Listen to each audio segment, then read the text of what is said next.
Shout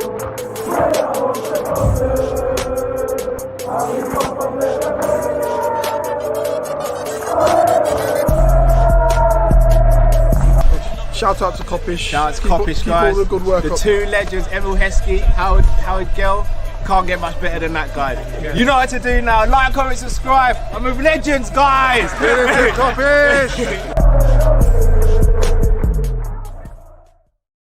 Good evening, lovely people. Hope you're well. It is Friday, the 12th of November, and we're in the middle of an international break, so we haven't got any games to do any predictions over. However, we've got a couple of subjects we want to chop up before we get you lovely people on to what is our favorite part of the week, where you guys get to call in and have your say.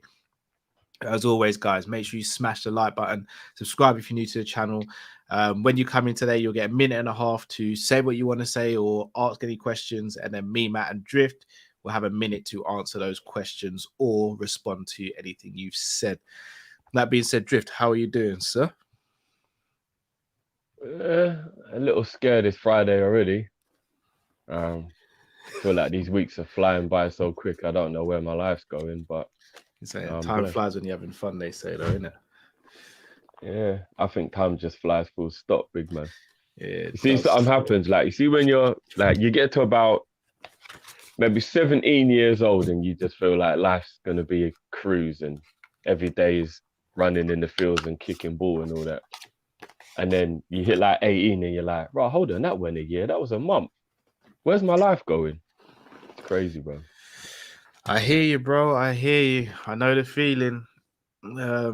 Weekend's about to be a busy one for me as well, but as man like Matt would say, we move.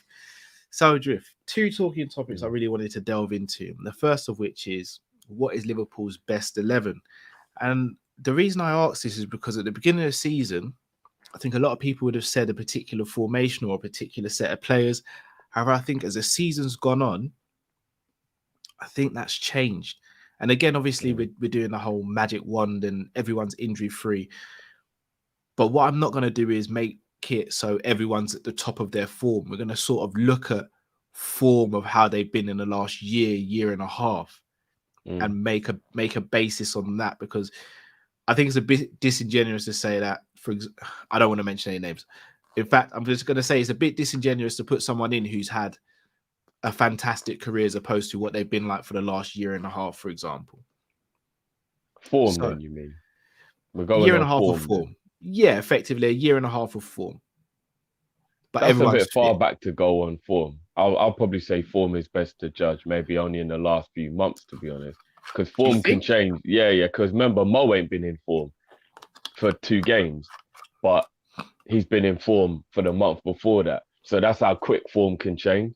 So I think a year is a massive span of how many times you would have gone up and down in form. But doesn't that make it more accurate? Because you'd argue that Mo in the last year has been pretty steady. Like, he's had a few dips, but he's been pretty steady. Yeah, he has. But I don't know. I don't know. Because if we was going to do the 11, there's one player if we're doing form based on like the month, you'd say, or 2 months, you'd say Tsimikas over Robbo. But I still think Robbo is our best left back. Yeah. But that was the player I was thinking of. Yeah. But if we're going to do it over a year, Robbo gets in. But right now, I want the Arsenal game Tsimikas to play. So I think a year might be too far back if we're going to do. So we do. Our best but then we can't. But then we can't factor in all your frozen drift. I know you're back. Then we can't factor in. Oh no, it looks like it's me that's playing up. Yeah, I think it is you still. Mine's played silly buggers already.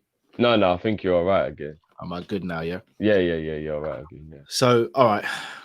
Couple months, I would say 2 or 3 months. That would be the better way to do it. If we're going to do who's our best 11 right now, like who we should play. Are we going to stick with injuries then, or without injuries? With injuries, yeah, because like Naby's out, for example. There's no point trying to put him in, is there?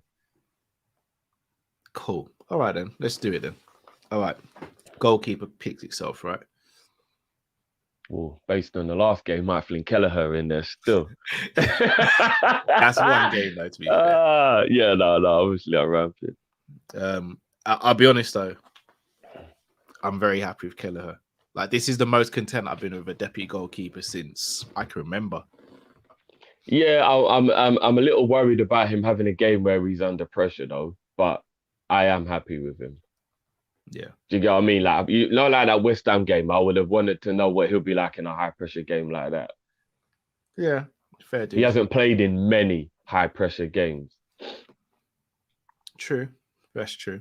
Right back again picks itself, right? Yeah. Left back, don't pick itself. No, I'm going Simi. You guys simmer. Mm.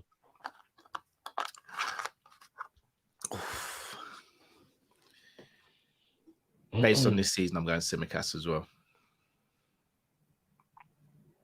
Centre backs. Matip and Verge. I think so as well. The only thing I Matip will needs say, to fix up from the West Ham game. It's the only bad game he's had all year, but like that was like a really bad game. It's like everybody just fell off Brentford a cliff as innit? well. He wasn't great in Brentford. Oh yeah. He was poor in the Brentford game. Yeah, he was drunk that game though. Yeah, for real. Saint LFC says, evening, lads. Big up to yourself, Saint. Guys, make sure you follow Saint LFC TV on YouTube as well. Big up to yourself, Saint. Big up to everyone else in the chat as well. And that Nick, big up, bro. Centre midfield. I got to shake the West Ham game because I don't want to play any of them brothers that play. No, the West Ham game. We can't base it off the West. That's why I say in a year and a half because it kind of negates I'm just trying to shake because bro, it ain't even just the West Ham game. We're poor in the Brighton game. You know, we just dropped 5 points. We were poor in the second half of the Brighton game. We should be top of the league because the 2 games we just dropped the points in, we shouldn't have.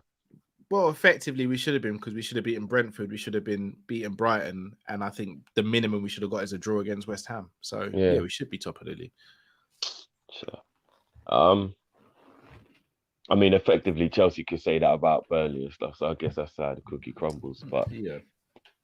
I'll go for Fabinho, Hendo, and Jones. Fabinho, Hendo, and Jones. Yeah, we haven't got really many other options, have we? Midfield is bare, bro. Ox ain't really playing well, and everyone else is injured. Mm-hmm. Okay, and then up top. Well, in fact, no, up top. Go on. Do you want me to be real? I know what you're gonna say. Mane, Origi, Mo. I struggle with the front three. Salah obviously is a dead cert. Origi, Mane, and Jota are the 3 that. So I don't think Jota's been very good through the middle. He's got a lot of goals though. To his credit, Thiago's fit. Thiago's fit. Yeah, but he's not fully fit. I wouldn't play him just yet. Nah, Thiago's still going in. I'm not gonna lie. For me, Thiago. Even without being fully fit, would you put him in? He's still going in. Fair enough. Jota's got the goals. I'll give him that credit. But you know what? I'm actually not even gonna even try and put him down. You know why, bro? If you're a forward and you get a goal, if you didn't have a good game, I'm gonna want you to up your performance level. But if you got a goal, you contributed and did what you were meant to do. I'm trying not to be like this new school way of judging a forward player if he scores a goal. Like with Mane and Mo, it's a little bit different because they're wide players and they have to help defend. So if they're having a bad game, then there's chances that like Robbo and Trent are getting exposed and little things like that. But you know, when it comes to just being Firmino or just being Jota, I'm going to try and not judge the performance if they score a goal harshly because I think this is this new way of thinking. If you're forward and you get a goal, you did your job, bro. I know you can have a bad game, but if you got a goal, bro, you did your job.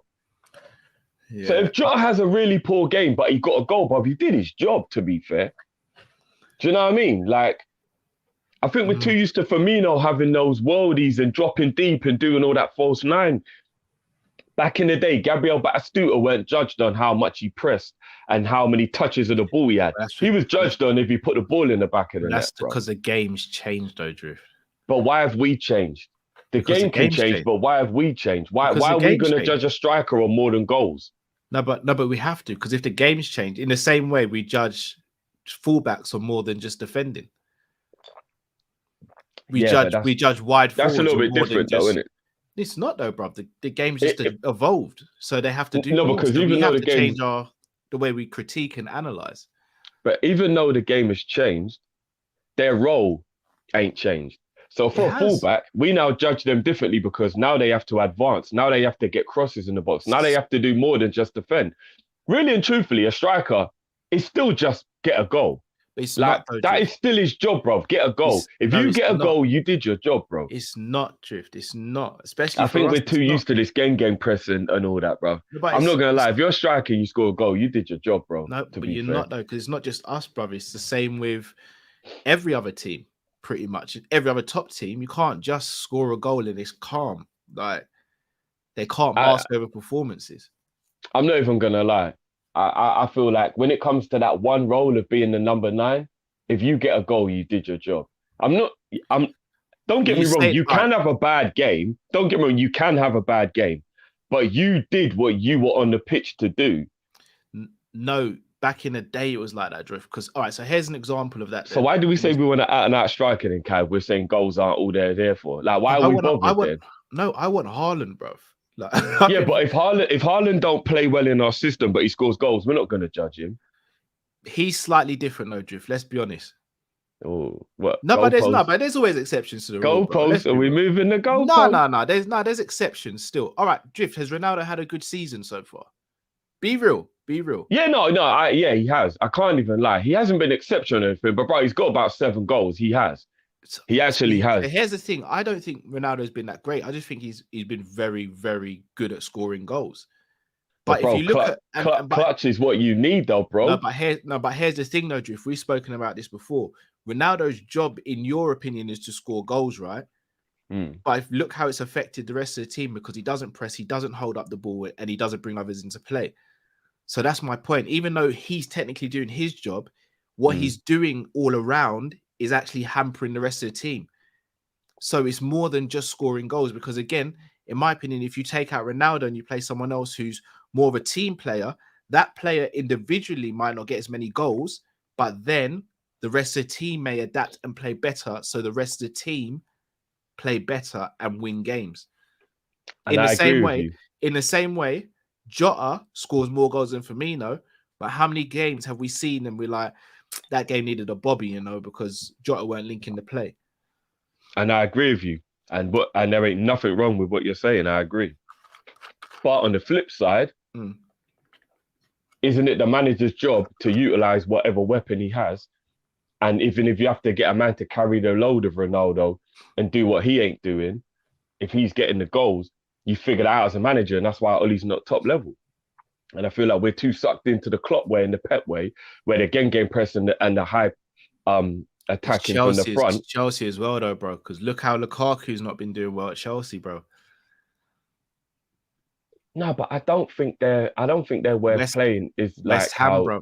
West Ham. We saw Mikel Antonio running the channels like a madman against. No. Don't get me wrong. If you do it and you have that added bonus, it's beautiful. But I don't feel like you can judge a man. You see what's different about Chelsea? Lukaku isn't scoring and he's not doing the work. Therefore, you're looking at you going, "Oh, man, bro, you can't get away with it when you're not putting the ball in the back." That's my point. That's my point of an out-and-out goal scorer, Drift. If the goal scorer isn't scoring, what else do they contribute to the game? But that's why they have to make sure they keep goal scoring. Do you get what I mean? And that's the reason why Ronaldo, I would say, is having a good season because he is scoring. Even if he is not contributing, every game he's banging them in and you're like, "Rah, boy, fucking hell, Ronaldo again." Do you get what I mean? All right. Again, so here, and this is probably a really harsh example to use, but you see the game where we played Man United and Ronaldo had that goal disallowed. Say that goal had gone in and the game finished 5-1. Everyone would have been like, but Ronaldo did his thing. He scored a big goal. That would have just been because they lick his balls, isn't it? But yeah. No, but if you look at his whole performance in that game, bro, Ronaldo was terrible. We had the freedom of defense in midfield because Ronaldo wouldn't press. Because he doesn't. I think they were all terrible. No, they were. But remember what we said, guys. We start the press from the front, and even though we don't press as aggressively as we used to, like the reason why teams get to our defense now is because they're playing through our midfield. Against Man United, they didn't have a chance to do that. like even when you look at Salah's third goal, that's Hendo and Firmino closing down Bobby, saying, "Nah, forget this. You ain't having the ball there and turning." And then Hendo gets the ball, looks up, and he's one on one with their back four, and he says, "Right, oh, there's the ball." But then again, if you're a counter-attacking team, you don't press anyway, bro. That's true. That is true. Do you get what I mean? But if you're a counter-attacking team, you still need to be good with the ball at your feet and knowing to bring others into play. Yeah, you do. It's a tricky one. I don't think there's a right or wrong answer. I'm definitely not right, and you're definitely not wrong, if that makes sense. Yeah. No, but I'm saying, I don't disagree with anything you're saying. Yeah. I'm just trying to look at it from both sides. That's what I'm saying. Like, and I feel like if you got 24 goals, but your overall play wasn't really that good, no one could be like, oh yeah, that striker had a poor year. You'd be like, you got 24 goals. How do you have a poor year? All right, do you get what I mean? So Bamford last season was, if I'm not mistaken, England's top English goal scorer, right? But he had a good year, right? No, but just a good year, because you'd argue that some of the chances he missed or some of the other things he did weren't up to par to get him in the England squad or to take him to that next level, innit? Like, but we sat here and we were linked with Bamford, and not one of us were excited about it. And he's England. No, but I remember that's an ability as well, because obviously putting a ball in the back of the net when you want to get to the elite level, you do have to have ability. I don't think Bamford is good enough. Yeah, you know what I mean? And I want to be clear to everyone in the comments. I'm not trying to bash Ronaldo. Like, there's a time and a place for that. I'm genuinely not trying to bash Ronaldo. Sorry, it was Harry Kane last season as well. But Bamford, the example of Bamford, I think still stands. That no one was really excited about it, and so it's difficult. Yeah, I just think we've got. I think because we're Liverpool fans and the way we play is that high intensity counter press and all that. I think we've been kind of conditioned into feeling like if you don't do that, you're not doing football right. But there are loads of ways to kick balls. Do you get what I mean? No, I agree. And remember, we never done that under Houllier. I know I'm going way back, but under Houllier, we weren't doing the get the ball, win it back within 5 seconds, high press and all that. Do you know what I mean? Different managers, different philosophies. I know time has changed, but not every team presses from the front. If you counter attack as a team, you don't press out all. You give possession to the opposition and hit them. I feel like there's loads of ways the manager can play a game where if you've got a striker and all he does is score goals, find a way to get him in. Don't play a system that he can't play in. Do you get what I mean? A great manager would not have Cristiano Ronaldo and play counter press. It would be like, well, what are you doing? Ronaldo can't do that. So what are you doing? It don't work. It ain't gonna work. I think it depends. But I think for Jota, back to what we're originally talking about, bro, he's one of our top goal scorers. So even though I agree with you that his performances have been a bit below par, he's getting goals though, bro. So it's can we really judge him? So that goes back to the original. And this is where I'm stuck, because as things stand right now with the injuries that we've got, I would go Origi down the middle. I'm struggling to pick between Mane and Jota though, on the wing. No, Mane's been playing well. No, he has, but again, it's how the team plays, because Origi's not the greatest in terms of sticking tactically to a position. And I think him and Jota swapping between left and central could actually work quite well for us. Plus, you'd argue that Jota has been very effective when he's played on the left as well. And Mane, again, has been up and down. Even though I think he's been a lot better this season than he was the end of last season, I struggle with it. And not because both players have been poor, it's because both players have kind of been very good. It just depends on which I don't mind Jota off the left. But Mane's back to beating players, and I think he's actually got more goals than Jota. How many goals have we got as a team? I actually need to look at that. I'm not sure. Up until if I'm not mistaken, there's not a Premier League game we've played this season where we haven't scored. And I think Chelsea have only kept us down to 1. Are the only team that have kept us down to 1. And that was a penalty, isn't it? Yeah, I can't remember. Yeah. So, all right. So guys, we'll leave that one to you in the comments. Let us know your best 11, current best 11 for Liverpool. Next question, Drift. Don't have to spend too long on it. Is this the best crop of managers or the best manager roster that we've ever had here in the Premier League? Yeah. So just to go through some of the names: Klopp, Guardiola, Tuchel, Conte, Benitez. Mm. Who else we got? I'm gonna throw Graham Potter in there. I do rate Graham Potter high. Who else we got? George. He's here now, isn't it, George? I'm not gonna throw him in there. You know, Bro, I'll put him in there for he's name an value. invincible, bro. He's an invincible and he's won a league title. So yeah, I've got to throw him in there. Only because of name value. I'm not just doing Rogers, Brendan. Yep, so Brendan's got a guy in there. Who else we got? I'm trying to think of if any of the lower teams have like Hassan Hootel. I'm not gonna put he's taken 2 9-0s 2 seasons in a row, bro. Bro, he's at the deadest team ever, and he's kept them in the league. Hassan Hootel is our bad boy manager, bro. I don't know. I rate Hassan Hootel. You see, if he got a proper team, you trust me, bro. This is a shout by Richie. It says 16-17 was the best. Klopp, Pep, Wenger, Poch, Jose, and Conte. Nah, Wenger was washed by then, and Jose was washed by then.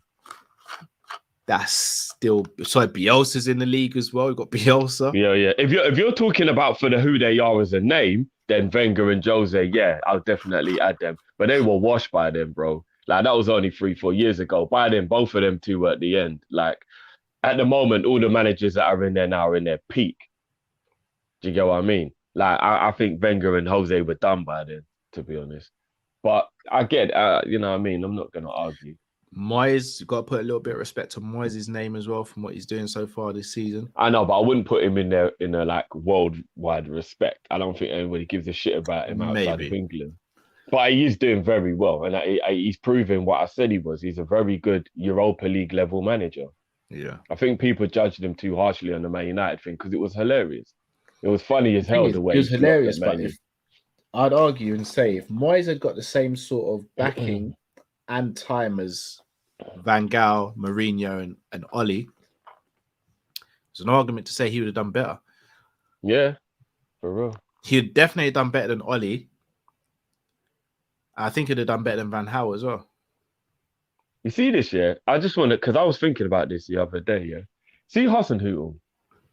I'm not even going to lie, Cav. See if he had like that Man U job, bro.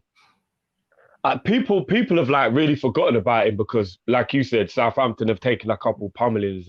But bro, it's like being at Dortmund, but you don't have the resources to keep on bringing in a guy when a guy goes. So you just end up thinking, what the hell is going on with my team here? No, I hear that. Like, bro, like even like the way Danny Ings and Thingy were just taken off him with a week before the transfer window shut, bro.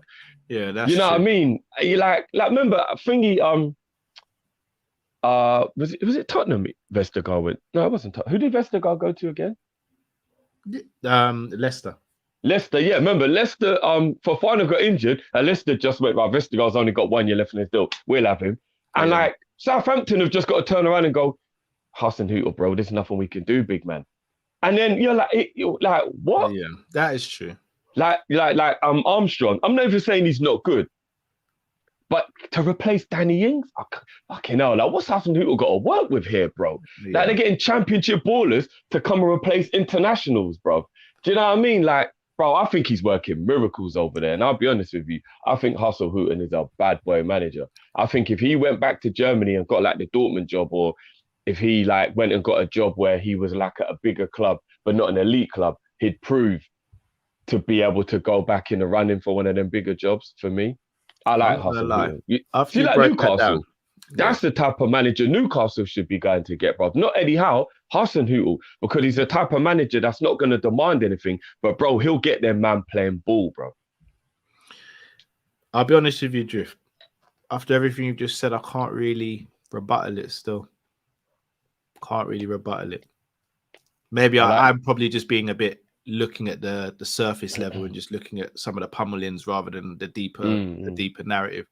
Don't get me wrong, they do have a couple of results where you're like, wow, Lord have mercy, how do you keep his job there? Don't get me wrong, they do, but in general, he's a very good manager.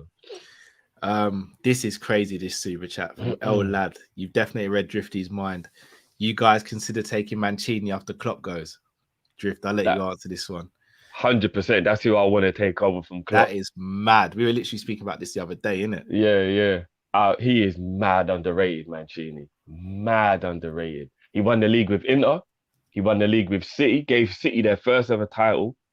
And then he won the Euros with Italy. Nobody gave Italy a prayer. Don't get me wrong, they have got good players, but ain't nobody going in. Nah, nobody no was going in that tournament thinking Italy will win it. Yeah. I like the way he don't give a shit. He don't take no shit.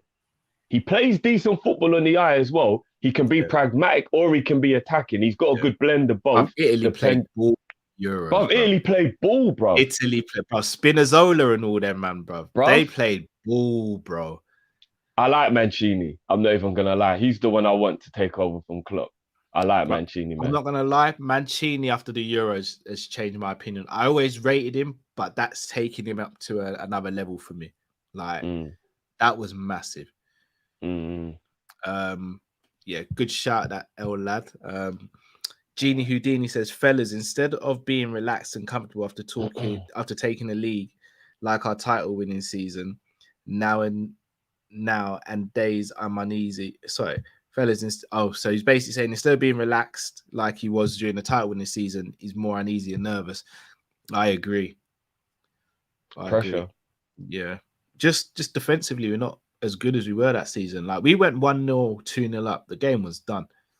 We were more pragmatic. I don't know if you lot have noticed, but every season Klopp goes, right, I'm going to do a bit different now. Yeah. Every year we eat, and don't get me wrong, I like it because you become unpredictable. But he has to because we don't bring in a lot of players. Yeah, but we spend a lot of time getting used to the new way he wants us to play. Yeah. And then that will always cost us a little bit. Do you get what I mean? Yeah. I think the only time where there wasn't that much of an evolution was the year we won the league, because from the Champions League season up until that, I think the only thing he tweaked was he made the defenders push back a little bit, which is weird because last season we pushed up again. No. The defense in 1920s pushed right up because that was the first year of VAR, bro. Don't you remember the Norwich game? Didn't we push up again in the title defense season? Like we were it felt like we were even 10 yards further up the pitch than we were the year we won the league. We were very high 2019, 20, and 2021. Well, so 1920 when we won the league, would you say we played a higher line than 19 when we won the Champions League? Definitely, bro. I'm trying to remember. Bro, I remember certain games, Virgil and whoever was next to him was in their half for large portions of the game. You sure that wasn't last year, though? Was that the year we won the title? Do you know what? So much has happened, that I'm getting confused with seasons. Klopp used VAR as... I do remember we played the offside trap a lot. You're right. Yeah, we definitely played the offside trap a lot. It was the very first game of the 1920 season where we played Norwich, brother. And it was like we were high and they got in about 4 times, but they were offside every time. And even the crowd were getting a bit unrest. Like, I remember. I remember. I think we were on the phone for that game because we weren't doing watch-alongs and all that at that time. I do remember. Like, why are we so high? Why are we so high? I remember it was Gomez and Virgil, innit? Double clutch. So... Well, that goes to show you how much further up we were last year then, if we were even higher than we were the year before. So, I think last season we probably felt higher up because we didn't have the personnel to really be playing like that. And we were still doing it. Remember, Virgil and Gomez eat up ground, didn't it? Nat and Reece don't. So we were like, what's going on there? Why are these men playing so high and they can't get the pace to get back? So Messi FC said, who has the bigger legacy, Gerrard or Klopp? I know it's not fair because one is a player and one is a manager. Oh, Gerrard. Klopp won us the Premier League. I know, bro, but remember on the Prem Panel show, I was saying to you, look, only Paisley, Kenny, and Shankly are above Gerrard for me. Yeah, I genuinely don't have an answer to that question. Not in a rude way. I can't pick between the two. I can't pick between the two. Then under them, you've got Rush, Fowler, and them, man. Thompson, Hansen, Hughes, all them man, Souness, all them man there, just in that bracket underneath. But I think them 4 up there, Kenny, Gerrard, Paisley, and Shankly, I think they're up in that, like, you know what I mean? They're up in that tier just above. Yeah. Promo says currently got COVID, funny enough, from the Atletico game at Anfield, great win and night. However, keep me in your prayers. I'm suffering. Big up. Yes, Promo. You take care, man. Yeah, You big take up, care, Promo. rest up, and take things very, very easy. Shinobe says FSG and the lack of fund is the only reason we won't win a title. Sometimes I wonder why Klopp keeps with this ball. You know what? On that, I don't want to do the whole FSG thing, yeah. But one of my inside sources, shout out, you know who you are, bro. Sent me a thing today. Now I haven't had the time to read it properly, but he gave me a quick synopsis of what it was before I read it. And basically, Liverpool are top 5 richest clubs in terms of income now, and in terms of like the money that we make, like that the club just make. Apparently, we're only like 5 or 10% behind Man United now currently, especially after everything that happened with like COVID and whatever. And it kind of means that we're almost level pegging in terms of how much we've made in the last year or two financially, but yet they keep on spending and we don't.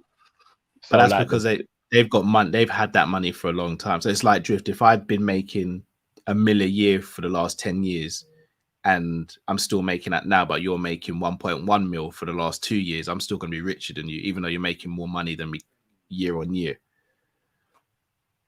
Theoretically, yeah, but not if every year you could keep on going buy a new Lamborghini, a new Ferrari, and a new condo in Florida, and I just about have Netflix and Sky that I pay for every month. I would end up with more money than you, bro. For years, bro. No, but they've been spending for years, though, bro. So they spend what they make. Do you get what I mean? So they're not richer in that regard because we are penny pinching and they're out here in the club making it rain, bro. And the penny pincher will always make more money in the end.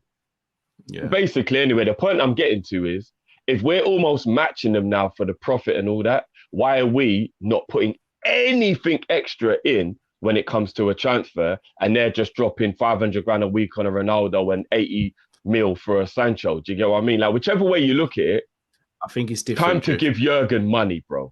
Whichever way you look at it, time to give Jurgen money, bro. Legacy summer. Ain't we heard that for 3 years in a row, bro? If you're not going to hear me disagreeing with you in terms of Jurgen gets money, but I just don't know where it comes from. That's me being real. Would you guys take Gerrard if he fails miserably with Villa? Only if he goes and proves. No, if he fails miserably, because then it means that he might not be good. Well, it depends what he does after the Villa job. For me, well, I'm guessing he means us after that. Oh no! If he fails, and he can't come to us after he fails at Villa. No. No.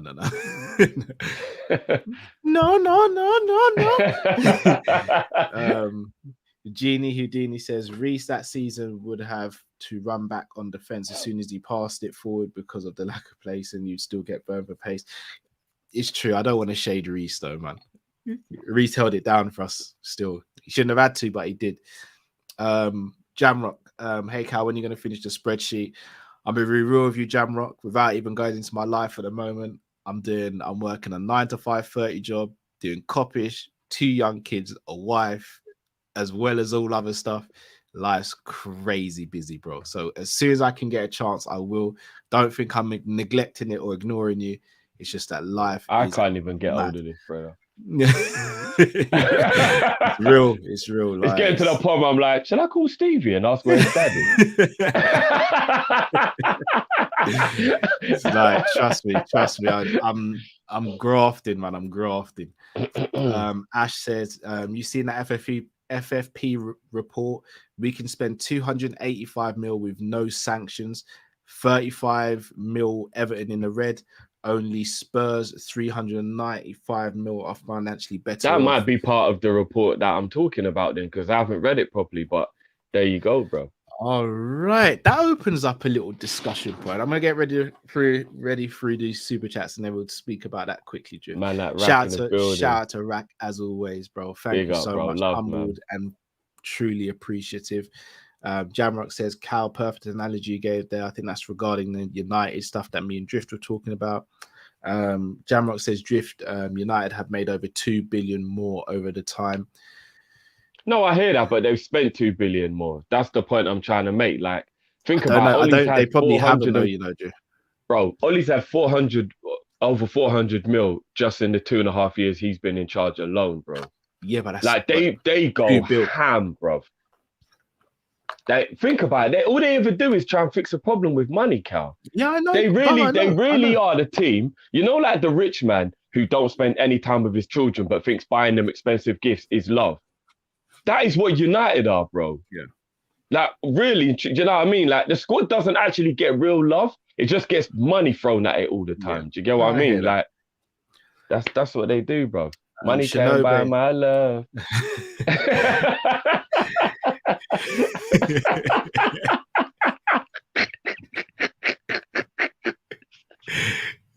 I don't know why that even tickled me, bro. That was a big tune, you know. Like Beanie and Jamelia, you know.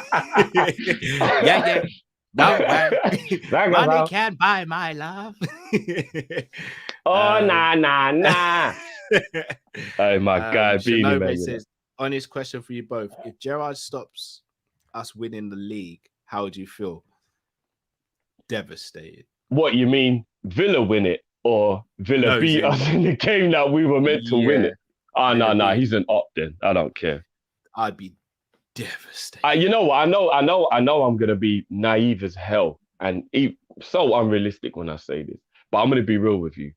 If Aston Villa were in a relegation battle and Liverpool were in a title battle and it was a final day of the season and it was Villa get relegated if we win or we don't win the league and Villa stay up, if Gerrard don't do it inside man thing, I'm actually bringing him off of that legacy pole. I'm sorry, get relegated, big man, and then come join the celebration party. You see what I'm saying?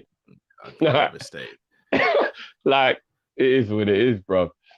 Yeah, how much memorabilia I'd have to smash up, bro. Have you seen the clip I sent you with a Rangers fan who looks at the news of it and then he goes for Jean and gets the picture and puts it on the floor and starts stamping on it?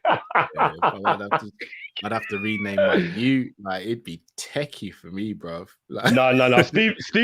Steven Gerrard has got to be playing like 8 at the back in that game and pretending it's because he's shoring things up, but making sure they don't score no goals, bro. Yeah.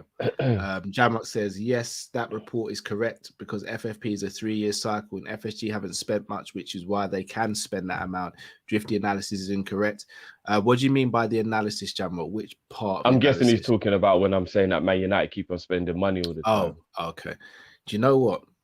So here's where it's going to really be funny because if we have got 295 mil or something like that, we could spend 265, didn't it? I think it said, or 85, wasn't it? Yeah, 285. Yeah,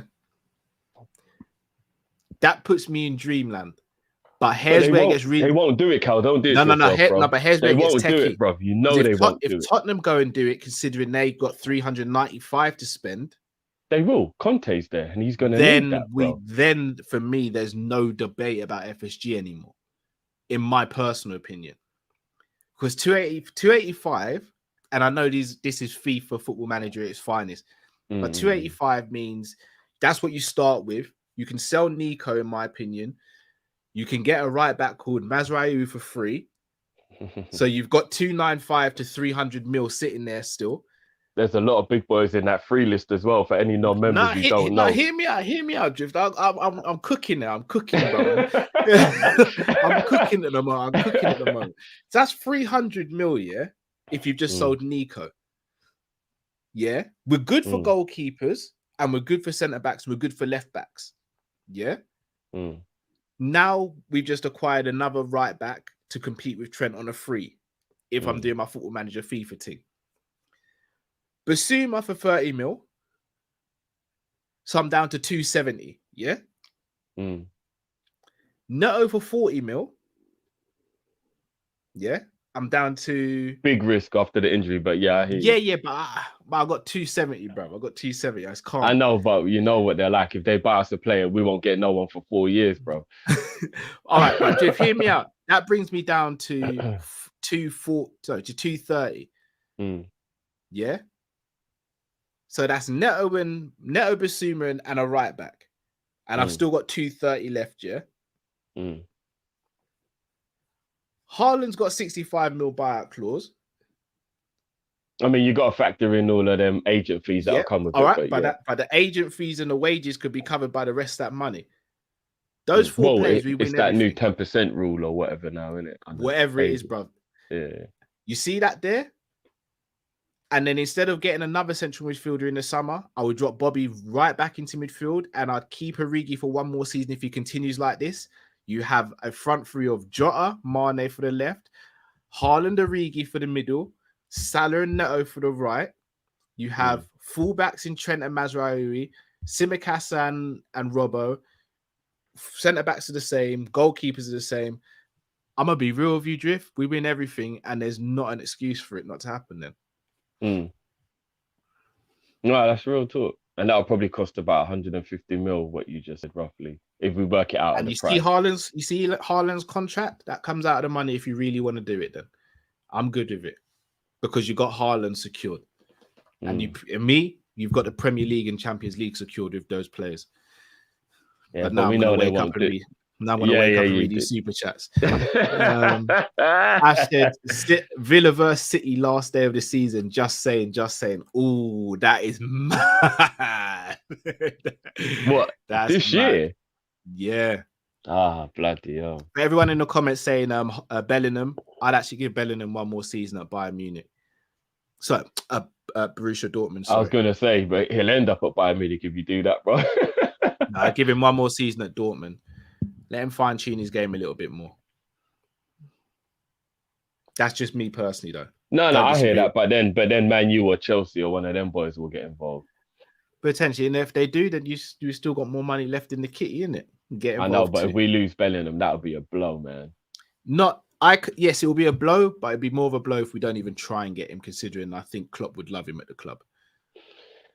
I would rather I obviously don't get me wrong. I know Neto was an absolute baller, but I'm worried about the injury and how he'll get back. I think he will need another year at Wolves, bro. Talking about like giving people time, bro. No, but that was a bad injury, bro. We need to know if he's even normal anymore. But the reason why I'd have him come to Liverpool is because you see, the first year there would be no pressure on him, and he would have no demands on getting in the first team. Even. But what if he's never back to normal? But we've just got 270 mil in it. Yeah, right, but wouldn't you rather go and get like Rafinha or Antony or one of them, man, who would actually ball out? Neto or nobody, brother. I'm on a Guardiola team. Don't get me wrong, Rafinha will cost more than Neto. I'm wondering how much Antony would cost, because Ajax they can't demand high fees in the Dutch league. Nobody ever really leaves the Dutch league for a lot of money, no matter how good they are. Yeah, no, I hear that. I'm not gonna lie, bro. He's a baller, you know. No, he is. Promo says, no, I read that one. So, give me a sec.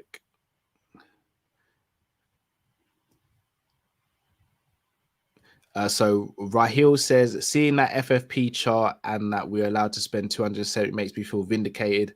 How much more proof do you man need? FFP always use an excuse, no more. We'll see. We will see. You're right. They ain't gonna buy anybody though, guys. This is the thing. They're gonna act like we don't know that information, and Klopp's gonna keep saying we got bills to pay, and we're not gonna buy anyone. We know. I'm gonna give them the benefit of the doubt until I see it. Jamrock says we need about 450 plus to do a squad makeover, which we will need drastically here very soon. Also, part of the reason why I asked about the spreadsheet. 450 you might be right, Jamrock, but I don't think we need to do 450 all in one summer or one window. I think we could spread that out. I think we could even do that over 2 or 3 years, because some of the players who need to be changed, they're only 30. It ain't like they're 34 and you've got to be like, oh, bro, we've only got a year left and we've got to get rid of them. Like, we got time, man. Yeah. We got plenty time for that. Shinobe says Salah's contract best not come out of that money. Don't even it will, bro. It will, bro. 100%, bro. Jamrock says wages would be included in that 285 Cal. Yeah, that's fine. I think we cover that because we'll be selling players and letting players go. Like Ox will go in my opinion, in the summer. Naby might go in the summer. Nico might go in the summer. Yeah. You see how FSG work? They're the type of people where, you get 100 and you get 1.5 mil for every Champions League group game win.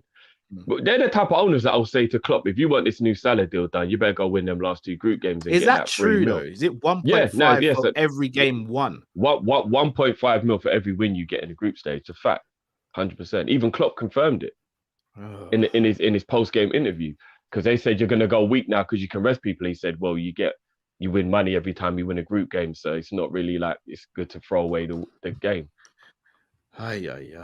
For Klopp to actually have an off-the-cuff question he didn't know was coming and answer it with, you get money for winning a game, that means it's already in his psyche, meaning the owners always make sure he knows, win that game to win that money.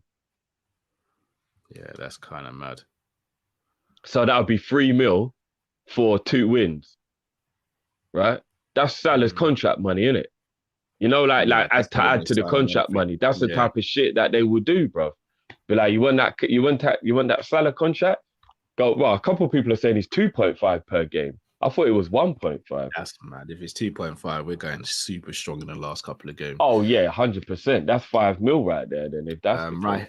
Rahil says, you man reckon Hendo's contract extension was a blunder? No.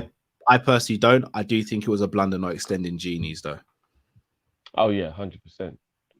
I do think. Yeah, a lot of people are actually saying 2.5. There's a lot of people saying 2.5. Is it 2.5? I thought it was 1.5. There you go. Mad. We're even gonna more make sure we go ham to win the game then.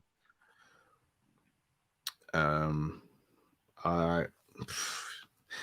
Well, let's get our callers in. Before we do that, though, it's a Friday night, so we've got to shout them out.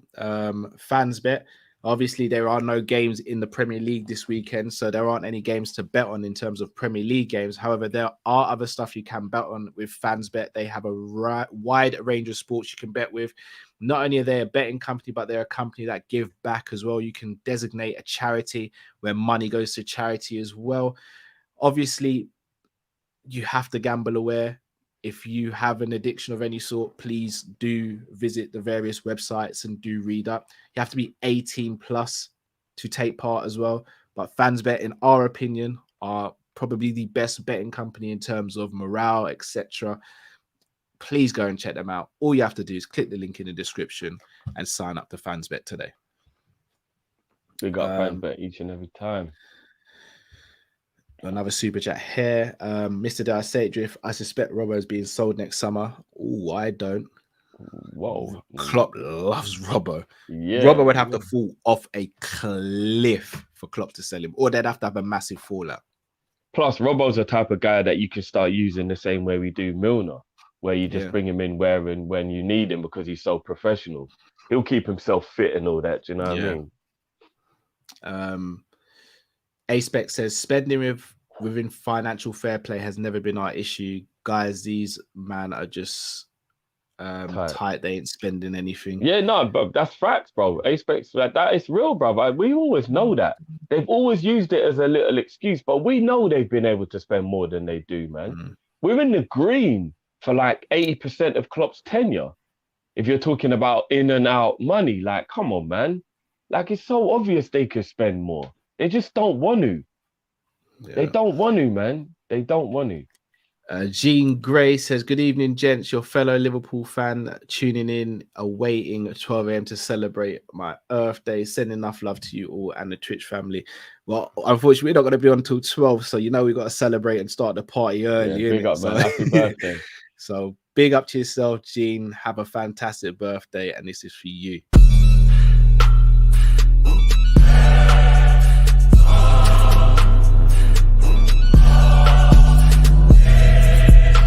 Whoa, FSG out here getting me. We just want to say happy birthday, G. enjoy, Gene. Mr. Darcy says Simi will take over Robbo by May and 50 mil. Go Robbo. Come on, I can't believe I'm seeing this, man. People just want to lose Robbo like that. But fucking up, guys, we got to do better than turning our back on a man who's had a dip of form. Come on, man. You don't want to sell Robbo. We got to do better, guys. Come on, man. Guys. All right. Man's been the best left back in Europe for 3 seasons, and all of a sudden, man, want to turn their back on him. Hold on. All right. So let me ask you guys a serious question in the comments. If we sell Robbo for 50 mil, who are we getting in?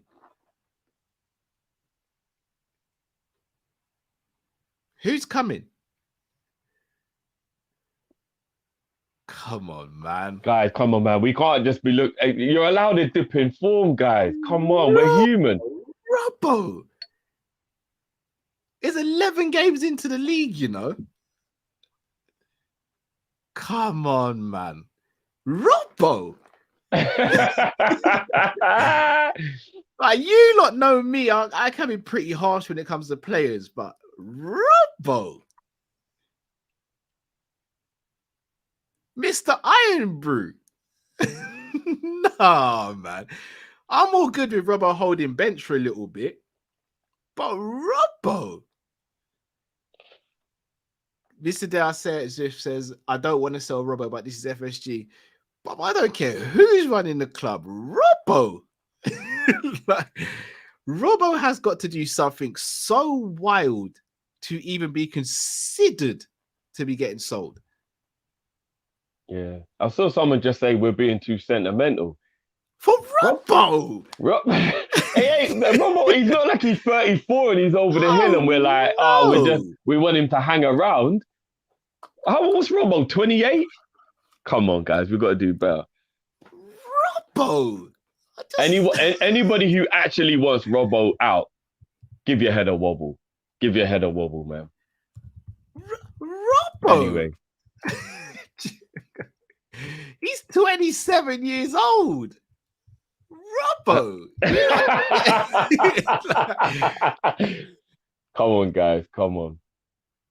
If I'm not mistaken, only Kevin De Bruyne and Trent have got more assists since he's been at Liverpool. Robbo. Captain of his country. Robbo. Robbo. Guys. No. Robbo. No. Robbo. Kieran Tierney does say hello to Robbo when they buck up for international duty. I'm hearing the Arsenal fan. Don't listen to them flip flops. I'm hearing them saying that Tierney shouldn't even play now because of that other youth they've had who's been in a month's worth of form. Robbo. Do me a favor, I don't think please. there's a more reactionary fan base than the Arsenal fan base. I'm not even gonna lie. Mr. Dare Say Drift says, how many players will be here in 24, 25, you reckon? Not that many. That's a fantastic question. That is a fantastic. I genuinely don't know. I knew if Conroy was in the chat, he'd be triggered. You lot don't want to get. No, I'm triggered. Conroy I'm not even Scottish, bro. Yeah, I know what I'm saying. Don't want to get Conroy triggered, boy. And I'll be honest with you, Robbo's probably like my top 3 or 4 Liverpool players. But even I'll be the first to say he needs to hold a bench for a little bit. Oh yeah. No, Rob, what? Get out of here, man. Get out of here. Rail says, lads, 3 at the back suits our squad down to a T this year. Stacked at centre back. Can use less midfielders and get the best out of fullbacks, even Nico and Origi. Agreed. I'm really keen on the 3 at the back formation at the moment, Drift. I'm not really, I don't like that. I know you don't mind reverting to 3 at the back to maybe hold the lead for 20 minutes when we're trying to see a game out, but I don't want that to be the tactics going into the game. Yeah. No, I don't like 3 at the back. Fair enough. P. Al says, we know we have to sell players to buy, so which ones would you sell? Think about the money you get. Mine is Bobby and Matip. But we need Matip. them. I hate it, but we need the money. Best centre back. Matip. Matip is our best centre back at the moment, guys. Come on. Matip. What are we doing here?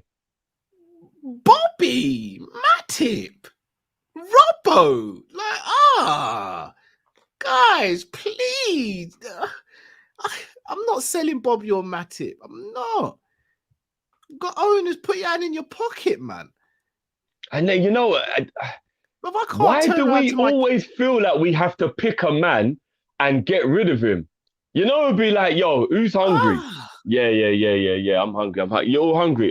Basically, what we're gonna do is we gotta kill one of you lot and cook you. That's how we gotta eat. But that's like me turning down to my kids and going, Robbie, yeah, I can't get you that powder milk because Stevie needs some food.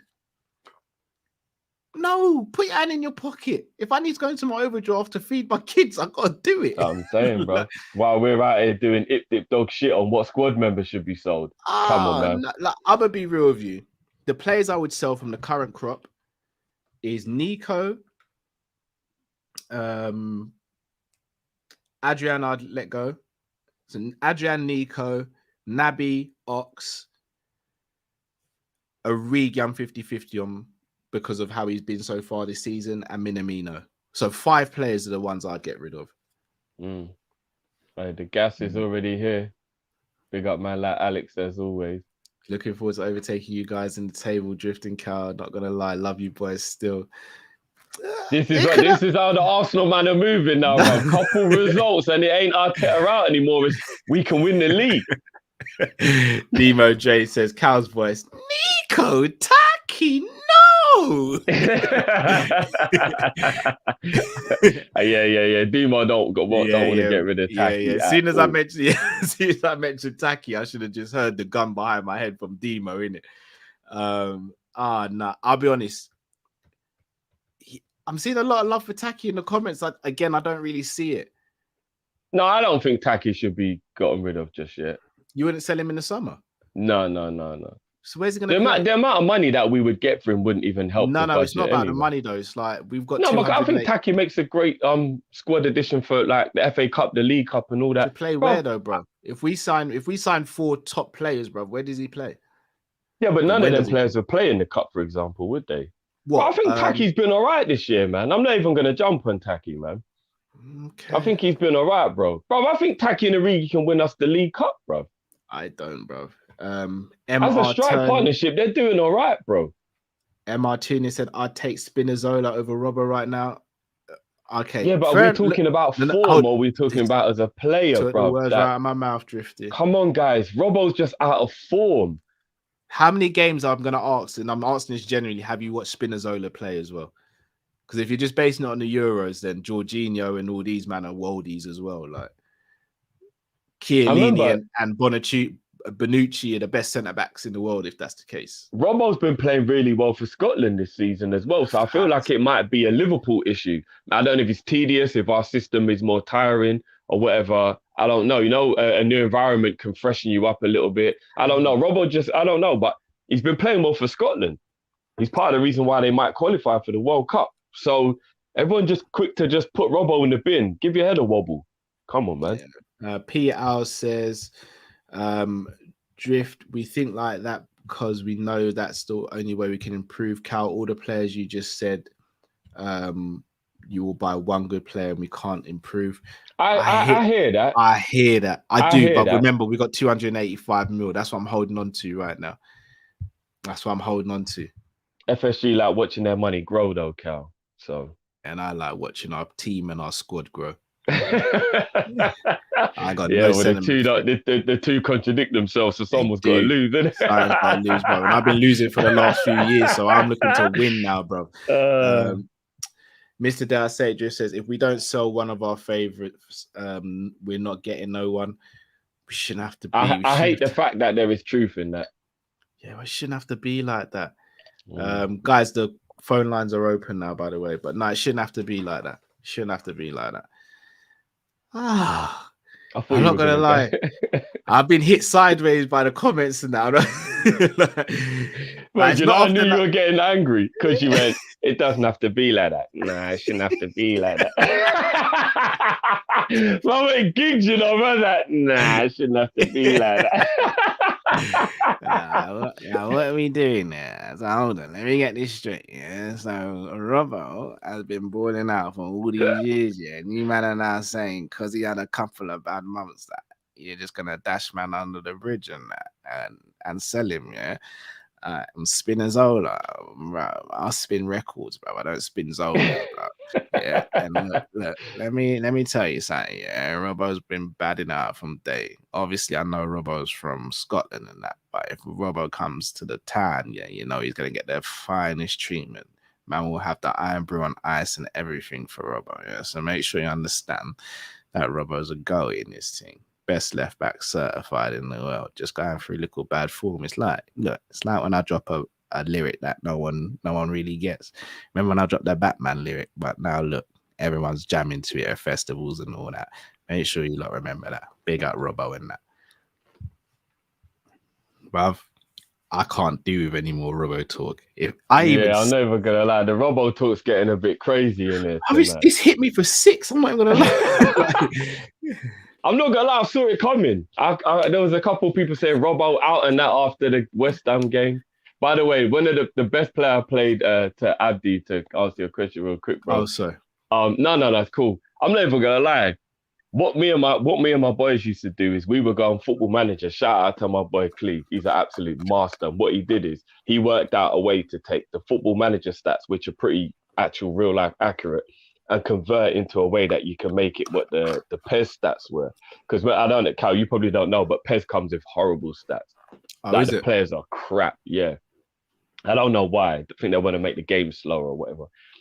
So we would go through every team and edit and make all the players better based on the Football Manager stats, right? Okay. And then once you did that, I'm not even gonna lie, John Arnerisa, yeah, bro, I used to lick free kicks like it was penalties, bro. Like it was Dirk Kuyt, but he became a beast, bro. Bro, me and Matt used to be doubles in it, and obviously with Liverpool, Matt used to have that full platter at least. Or half chicken with 2 sides, Nando's every week, bro. Just man, it was mad. It was mad. We had people. We were litty with that Liverpool team. I'm not even gonna lie. Lord Walker says sell to buy. Take Matic 30 mil towards Haaland buyout. We're weakening defense and strength and attack. That's what we did with Lovren and Simicast. Look how that worked out for us, guys. It didn't work out well. Almost had me, Matt, and Drift crying on stream certain time because we're getting pammed up by teams. 6 games in a row at Anfield, no win, no goals. Guys. Come on. Jamrock says, Cal, my maths has it at 205 mil in the hole since Klopp. Is that net spend you're talking about, Jamrock? Let me know what you're saying. MR Tuning says, don't get me wrong, I rate Robbo. I don't want to sell him. Hell no. I was just addressing your question from earlier on. Current form, Simi needs to start though. That I fully agree with. Simi needs to start. I agree with that. 100%. M Shaq says Brozovic, Dembele, and Tolisso all free to sign in January. They're free to do contracts with. I'm not touching. You don't get them until the end of the year, though. I ain't touching Dembele, bro. We've got enough man in the injury room at the moment. Yeah, unless he's coming to just. I feel bad for Dembele, bro. I feel like he might have to just retire, bro. Yeah, unless he's just coming for vibes and stuff, because unfortunately his body can't hack him, man.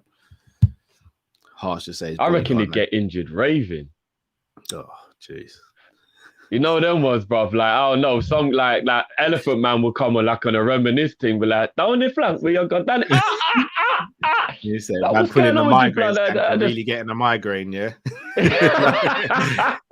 I just pulled my back, signaling in the plane. Right.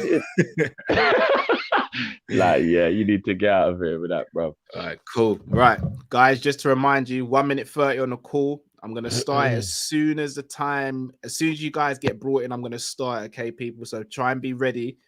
What I might do to make it a bit easier for you guys is I'll tell you who's coming on next as well, just so that you've got a little bit of time to get ready as well. I need to adjust this real quick, guys, because don't get it twisted. This is just me being lazy. Why I just grew back out. My plan was to have the GOAT. But and another thing as well is when I told Cal that I was doing the GOAT in support, man told me to just move on along. So I was just like, raw. I was actually doing it. It's not support, Drift. It's not support, bro. Of course it was, bro. How is that support, bro? Goaty gang, innit? Oh, gosh. Goaty gang. Is this what it is now, bro? Yes, bro. It's not support, bro. That's bro, I told you I used to rock a goatee for years, bro. When did you do that, Drift? All through my 20s. Yeah, exactly. There is. Thanks. When the goatee was I still did it, bro. I still did it. Yeah, bro. When I had a hairline, bro. We all used to wear boot cuts as well now, don't we? We don't anymore though, do we? Nah, I There never we wore go. boot cuts. I'm not gonna lie. Even when they were in fashion, I didn't wear. But I didn't wear. But you see my point. I said goatee gang, you know. No, but I'm being real, bro. This is laziness. Look, I ain't done any shape. This is just laziness. I just can't be asked. I'm happy for you, Drift. Lord Walker says rate Matip, but platoon Ibu, Nat, Joe for Rafinha or Neto. No, I'm not selling Matip for a striker or an attacker. I'm just not. I get where you're coming from. I'm just not doing it, man. I'm not doing it. We've done that Matip has been our best defender this year, guys. Like he's actually proven that it was worth sticking with him. So, all right, here we go. Jamrock, welcome to Jamrock. Slew them. What up, fellas? How you doing? Not too What's bad, going my on, bro. bro? How are you? I'm all right, man. Quick thing for Drifty. I'm good. I'll sit back and relax. Yeah, the reason why owners shouldn't be able to spend whatever they want to spend is to keep competitive balance and to make sure that the product that you're putting on TV is good, and you don't have a Bayern Munich dominating the league, and you don't have a PSG dominate league. That's bad for the product. That doesn't bring in new sponsorship in terms of TV rights and stuff like that. That's the reason. It's similar. I hear that. It's similar to the NFL and the NBA. They have a salary cap and stuff like that. But no, don't get me wrong, bro. Like logically, ethically, I get it. I just believe it's a bit unfair to tell a man how to spend his money. But I understand the logic behind it. Trust me, I get it. Not when there's a level of collective bargaining amongst all the teams. I get it. Oh, but like I said, bro, even if they don't let you spend whatever you want, but put a little less restriction on it. Do you get what I mean? So don't make it FFP thing. Make it something like only 200 million you can spend of your own money per season or every calendar year or so. Something where they can still do what they want, but there is a restriction. Do you get what I mean? I think it's unfair that you can't spend any of it. That's all I'm saying. Do you know what I mean? Cal, part of the reason why I'm pushing for that spreadsheet is, listen to this. 2015-16 when Klopp came, 91 million in, 127 million out.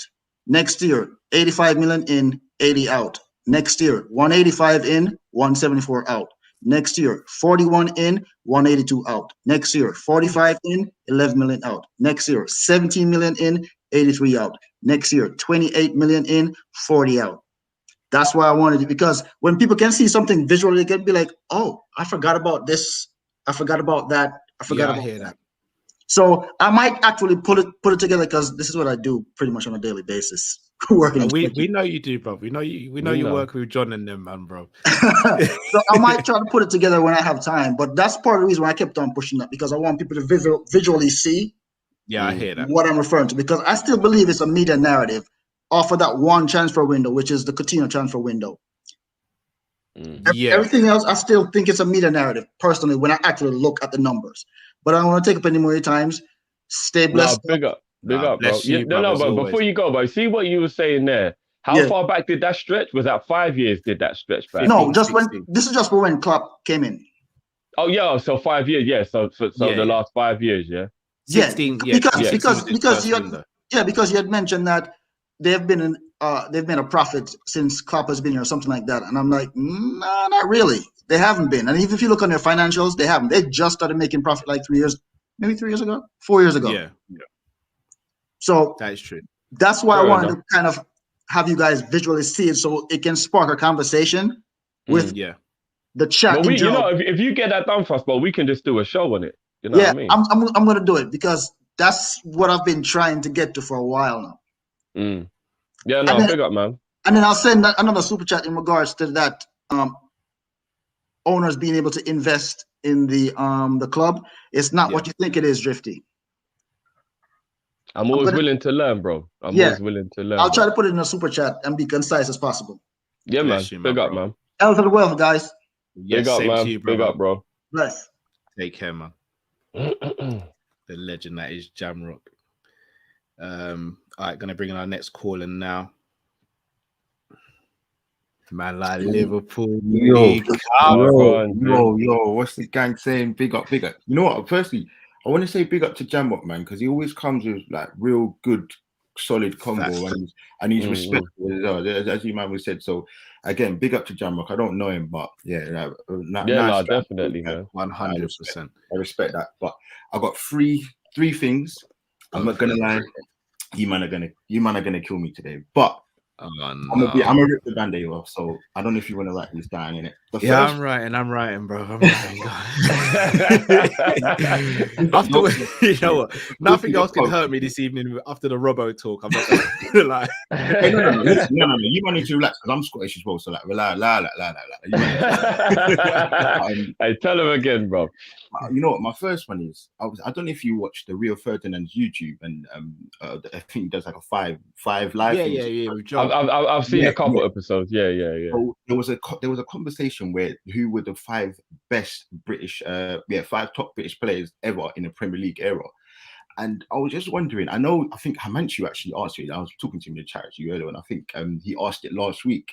But it was quite interesting that Gerrard didn't come up until the end, and he actually didn't make it. I think the top 5 was Rooney, I think number 1. Giggs was in there. Bale actually made it in there. Who else was there? There was another 2. If Rio was talking, he definitely put Scholes in there. No, Scholes was in there. But the funny part of it, and I don't know if you know Coach Cams. Yeah. Yeah, so Coach Cams was bad, man, bro. He put Terry over Rio, and Rio was on the show, bro. I was like, Coach Cams. Do you know? Coach Cams. The reason why I rate him is because he won't kiss ass. Listen. I love you guys and Coach. I like him because he's solid with it. But I was wondering what you lot thought, because even Rio said I wouldn't put any defenders because obviously the forwards and the attackers are the entertainers. So I was wondering what you lot thought about, like, genuinely who are the top 5, because for me, Lampard was in it as well, and I think the reason all right, sorry. Yeah, no. And I'm gonna say the reason why. Not me. No. Don't come. Listen. I'm on edge, bro. I'm sorry. But he was coming for Lampard, I think, because his goals sort of contributed to actually winning things. Now I know he was part of a successful team and a better team, but Lampard was in it, and I can't remember the last one. But I was actually really thinking and wondering, is Gerrard in the top 5? And when I think about it, I don't think he is. And this is only top 5 best British players. I don't think he is, I don't. Lee just jumped in with Hadouken. I know. Just when I thought I couldn't get hurt anymore, I can. And listen, and I want you two to. It's more for Cal, but I want you two to, if you look, chop it up. I don't know if you want to do it as a members video or whatever, but the second question I was going to ask you is, how good do you actually think Liverpool are? Because I've been thinking about it a lot this week. And when I look at it, I genuinely believe that Liverpool and Chelsea are exactly the same team, just that one team has a better defense and one team just takes more of their chances. Because if you really look at it and you really deep it, it's more so, it is a bit more like Salah FC this season, because as we both alluded, all of us have spoken about, the defense isn't really up to the level that it is, but we're just sort of letting more chances go in for chances against us. Sorry. I really want to think about how good are Liverpool, because it doesn't fill me with that sort of like level of security as literally as you guys were talking about earlier on. So I was really sort of wondering what you thought about that, and that was more so for Drifty, that question. And my last question, I'm gonna leave it there. What do you guys rate of Thiago for the last 2 seasons? Because if I'm going to be honest, if we're talking about Havertz being a flop, if we're talking about Bernard being a flop, if we're talking about Pepe being a flop, and I will agree to a certain extent they have been, is Thiago a flop? Because he's got many goals, hardly any goals. I think he's got 1 goal and 1 assist in 2 seasons. He's been injured for about 2/3 of his career here, and his consistency, unfortunately, hasn't been there. And we're not talking about his career, we're talking about Liverpool career. Has he been a flop at Liverpool? Because at this moment in time, if we have to be honest, for me, I would say yes. So I know I'm bringing the mood down. I know the chat's going to. I'm never going to lie, Lee. You just jumped in there. You just jumped in there and went, Man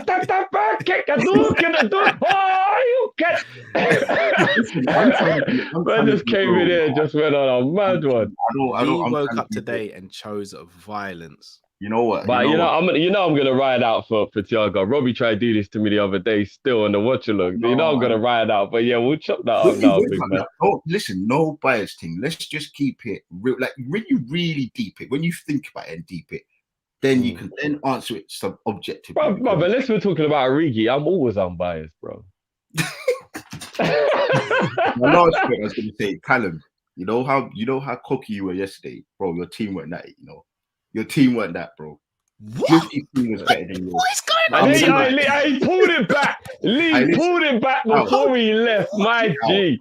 What is going on tonight? Did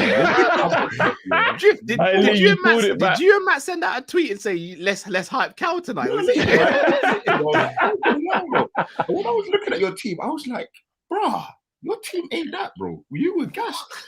All right. I swear to God. Hold on. All right, let me ask you then. So Neuer in goal.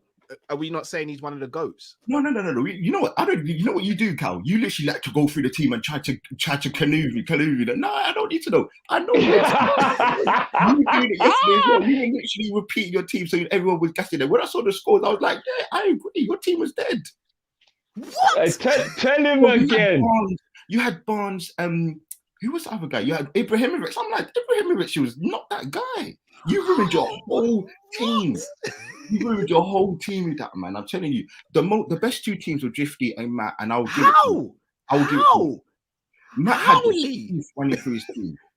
Lee, how? And you're sleeping on Baggio, man. Drifty had Baggio. I'm like, bro, what are you doing? Enough man is sleeping on Baggio, Lee. I'm not even gonna lie, bro. But if he's better on Bergkamp and Baggio in the 10, ask him. He's there. No. Ask him, bro. I give we say, bro. I'm gonna be real. I think Drifty's attack and midfield is better than yours, and I genuinely do. You had Gerrard and Kante. You had Gerrard and Makelele. I like that, but it's not. It was you had Kante, Pirlo sourcing. Come on, is Pirlo better than Gerrard? No, he's not. But my point is that he had a nice combination of three. I believe. Is Makelele better than Kante? Bro, we're talking. No, Cal, that's actually a conversation. That's a genuine conversation, bro. No, that's a genuine conversation. Kante's different. Can I say, you see my point about what Drifty said, and it's so true. We always forget. We think about Kante as being two players. We do.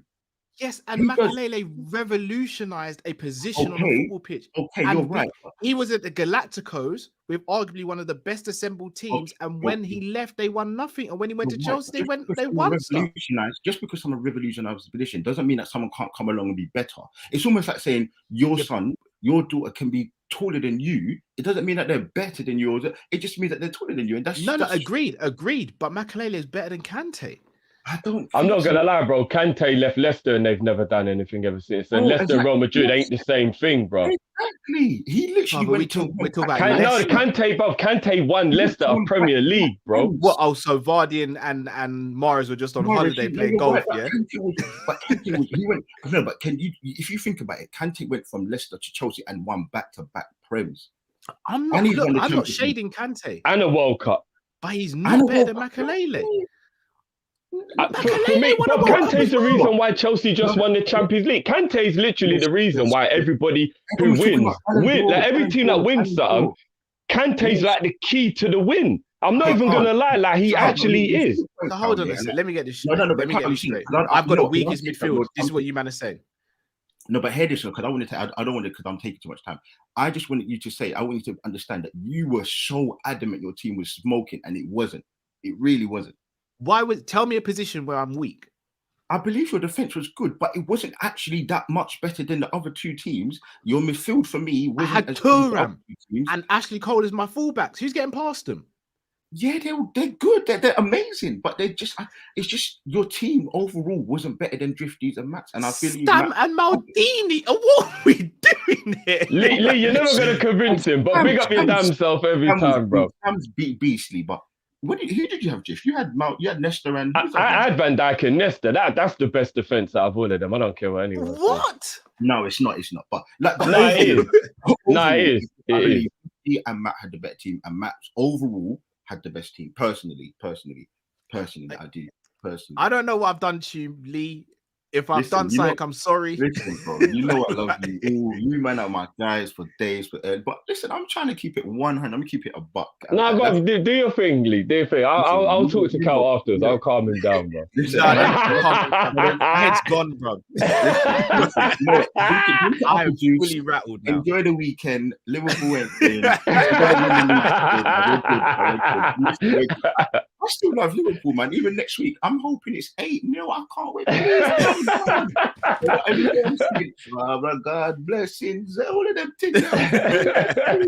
Listen, big up you, man. Big up the big up, man. Big up, love, man. Lee, brother. Big up, man. Take care, bro.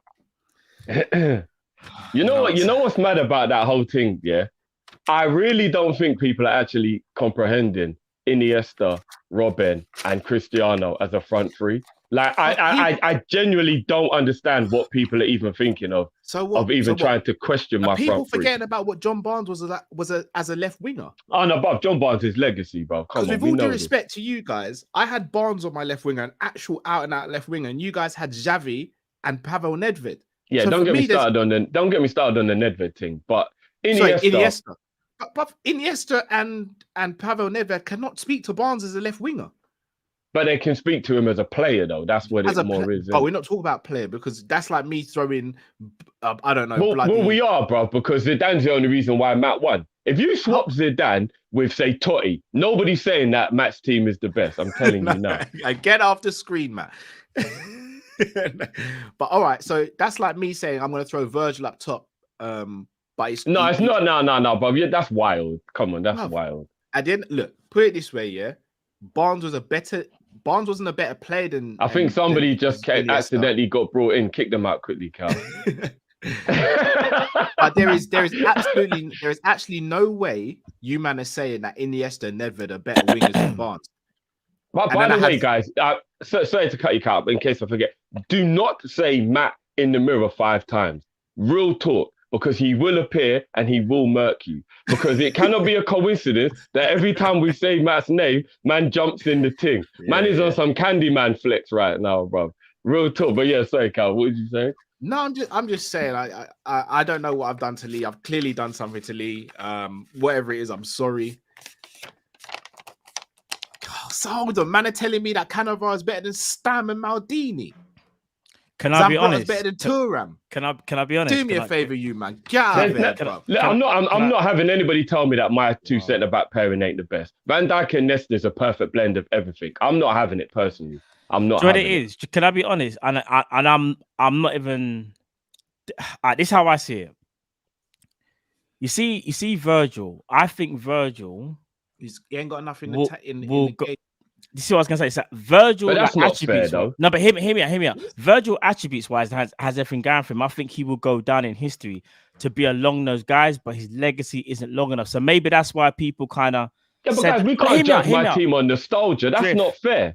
No, hear me out, because it's about your legacy. Hear me out. I'm not saying. We're talking about ability. No, I hear you, but we've also got to talk about your longevity and what you've done in the game. And that's body of work is great. No, bro, I'm not saying it's not, but to say as Liverpool fans, I think we think of him as the most goated defender that we've ever had, and rightly so. And I think he'll go down in history when it's all said and done as Liverpool's probably greatest ever defender. But what you got to understand is this, though. His legacy hasn't been written yet. And I think maybe that's why. And I'm not, Drift, I'm just giving you an example as to why people might not have said, oh, yeah, he's like undoubtedly the guy. No, I hear that's the only reason. And with Carl's one. Other than possibly Baresi, which I will give Matt credit on because he's arguably the greatest defender to ever live. Beckenbauer as well, yeah. Along with Beckenbauer. Yeah. Is Nesta not the next in line though? Like we're talking about go-to. No, because Maldini played half his career at left back, you just can't put him in the centre back conversation alone.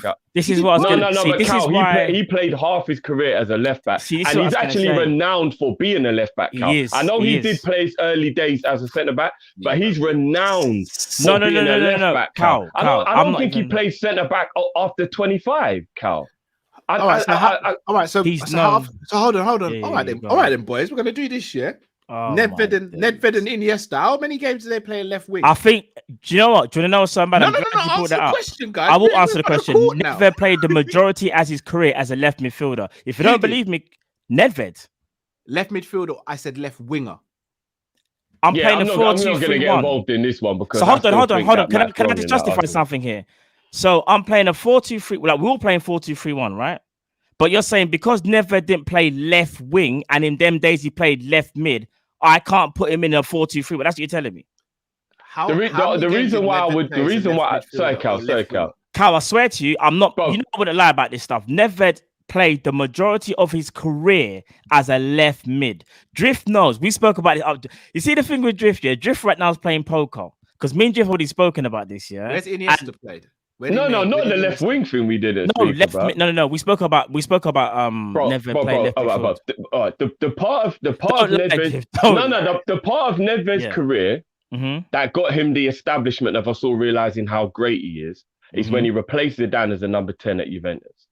No, see, he was Drift. I know he did play left left midfield, but he was the creative one and he did play central a lot. Drift. But my point is that, bro, 4-4-2 playing left midfield, you're right if you're just talking about like just randomly thinking left side, so you're left. But bro, we got to be real.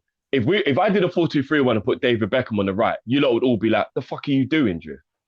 David Beckham was a right midfielder though, man. Hear me out. Because Nedved was a left midfielder, he did not have the pace to play left wing. No. See, Nedved did not have the pace to play left wing, Matt. He didn't have the pace. He didn't have the pace to play left wing, bro. Listen, can I just say something? Can I say something? Nedved wasn't. Iniesta did, bro. Nedved wasn't as fast as Frank Ribery or Cristiano Ronaldo. Didn't have the pace to play left wing. Right, let's bring it in this corner. We're gonna go to all over the place. Yeah. These men are really trying to bring down my team. Probably like the 5th best player to ever play football. That doesn't mean he's best with pace, bro. He didn't have the pace to play there. Everyone knows Nedved played left Iniesta had the pace to play left wing. He Iniesta played left wing, Cal. He played left wing. No. In a Barcelona system, in a Spain system where they control the technicalities. Come on, man. He played left wing. Nedved was faster than Iniesta. I will say that. No, he wasn't. No, oh my gosh, what are we doing here? No, he wasn't. Are you Drift? Come on. Drift, come on. No, he didn't. Anyway, Drift, come on. This is what I mean about playing poker. You know, sometimes you just got to be honest. I can be honest and be like, you see, Cal's defense. You see, Ashley Cole, Thuram. You had was it Stamman to Maldini and Maldini. On paper, I would say arguably that's the most balanced. On paper, it is. It's the most balanced. But where I think, in my opinion, where I topped Cal is when I've got Xavi, Vieira, and Zidane. That for me can't be stopped. And not only that, even if you think Cal's matches mine, the front line for me, Luis Figo, Nedved, and Thierry Henry is different to Zlatan, Ribery, and Barnes. There's an argument to say Ribery did it as long as Figo did still. Yeah, but he did it on the left. You're playing Ribery on the right. Are we doing this again, yeah? Well, I'm just saying. I think Figo's really goated, though. Where did Ribery play for France? I don't really remember. I can't even remember. I think his France career wasn't really that good. I don't really remember whether he's good or not for France. No, so I'm trying to say I don't really remember him in the French team that much. All right, so if that's the case, then Matt, my defense was better. Who did you have in goal, Matt? I had Peter Schmeichel. Peter Schmeichel and Neuer, I think, is a toss-up. I would argue Neuer slightly. I would give it to Neuer for longevity. Personally. I might even give it to Neuer as well because I think longevity. Right, but neither of them talk to Buffon. So this might be true, Drift. Might be true. But in terms of me and Matt right now, so mine's goalkeeper maybe slight edge to me, defense to me. You'd argue midfield to you. I can live with it, even though I think my midfield is better balanced and is better equipped to cope with any type of situation. Yes, Henry is better than Ibrahimovic, but Barnes and Ribery as wingers for me are better than Figo and Nedved.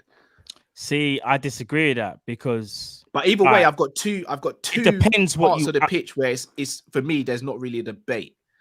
For me, Figo and Nedved are goated in what they've done. I'm not saying Ribery of course Ribery and Barnes are like they are, but for me personally, if I'm thinking about Frank Ribery and I'm putting him up against Nedved and Figo, I do think they could. Me Who's personally, your left back, Matt? Alarm. That'd be a good tussle between them two still. You know what I'm saying? And then obviously the right back is Zambrotta, who people might not rate, but I've always rated Zambrotta. Barnes I've rated him.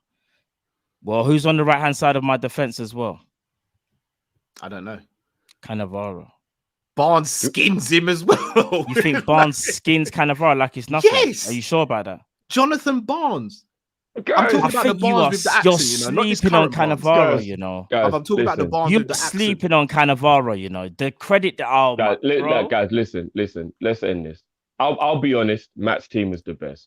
All jokes aside, all capping, Matt's team was the best. Nah, because now that it's over now, innit? There's no point in me trying to win anybody over, whatever.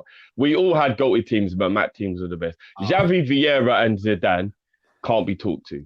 In all honesty, it can't be. But there are a lot of positions in my team that I think people just completely slept on, like it was nothing, and it's really like Baggio and Robin and Iniesta are getting slept on in my team so much. It's unbelievable. Sorry, but Drift, as overall, a holding man, who's better, Vieira or Makelele? Oh, Makelele is better than Vieira. If you're talking about just stopping the defense, then obviously Makelele. But I'm not going to lie about Vieira. Vieira, Zidane, and Xavi aren't losing the ball, to be fair. This is what I was going to say. I'm not discrediting. They're not losing the ball, to be fair. Can I tell you what it is? Can I tell you what it is, No, I'm not saying they are, but I'm just saying. Like, Xavi might be the greatest midfielder to ever live. No, you're right.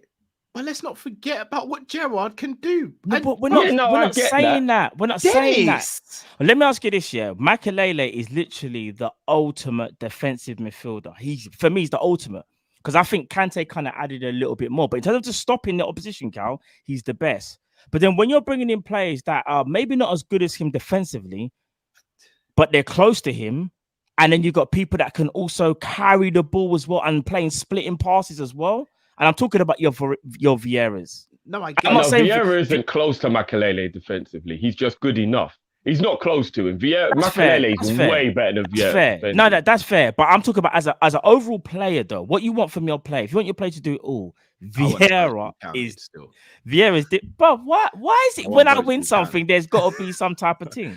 But Matt, you know what? Taking nostalgia out of it, is there not a massive argument that Kante is actually the best all round in terms of doing it all? No, because for the same thing we just said about he can carry the ball. He's proved he can be a goal threat, and defensively he is a monster. I think all round, all right. Is that why my team's so far down? Because Kante, Trent, and Van Dijk are still playing, and nostalgia's kicking in. Is that the reason why my team's taking a hit? No, because I sabotaged you as well. Still, I wouldn't do that. Sure. No, I wouldn't say that. One thing I will say though, and you see that left hand, your right hand side, Drift, which is our left. I'm not gonna lie, bro. Unless Trent has a game of his life, he might get. No, but now we're doing the England fan thing where because he's not an amazing defender, but he's gonna be supplying crosses for Cristiano all day long. Who fucking stops that combo? No, but who's on the right hand side of your midfield? I've reincarnated the Beckham and Cristiano thing, but with Trent. Who, sorry? Robin for Drift. Ooh, so you got Robin and Trent on the same. No, I'm not going to be defending down my right side at all. That's a fact. Yeah, I'm not going to be. No, but Kante's 2 men in 1, so Kante will be covering. And you're not getting it. Boy. Come on, man. PLO pulling strings in, and I think you lot are forgetting about Roberto Baggio. Who? In my argument, serious, Roberto Baggio, bro. Because then I was thinking, I could actually swap my team around and play Iniesta 10, Cristiano left, and Baggio up front. I could even rearrange my team if you want me to. Because Baggio could have played up front. I wouldn't put Baggio. I mean, Baggio was better as a 10. I will say that. But remember, Baggio did play support striker/striker sometimes, especially for Italy. He could, if I wanted to, bro, I could play him up front, bro, if I wanted to. Remember what I said to you? I think I said this off air. On old school Barnes, you know. No. We moved. But I'm not sleeping on Barnes. No, Barnes is goated. I just think when you think of the complete package of everyone's attack, I don't know, man. And people are sleeping on Ibra like I've never believed. Like, they're not. But I think some people bring the ball down and dribble past, man, and then bang it But in top corner, or he couldn't head and he couldn't score volleys. And like, come on, man. No, Well, of course. But I think people are gonna go say, well, some people might look at it and go, but did he do it in the biggest of games? And when it came to like champion, like certain things people might look at and bring him down. I'll be honest with you though. You see what, Matt? You pretty much only did like a quick flight from Spain to Italy, back to Italy.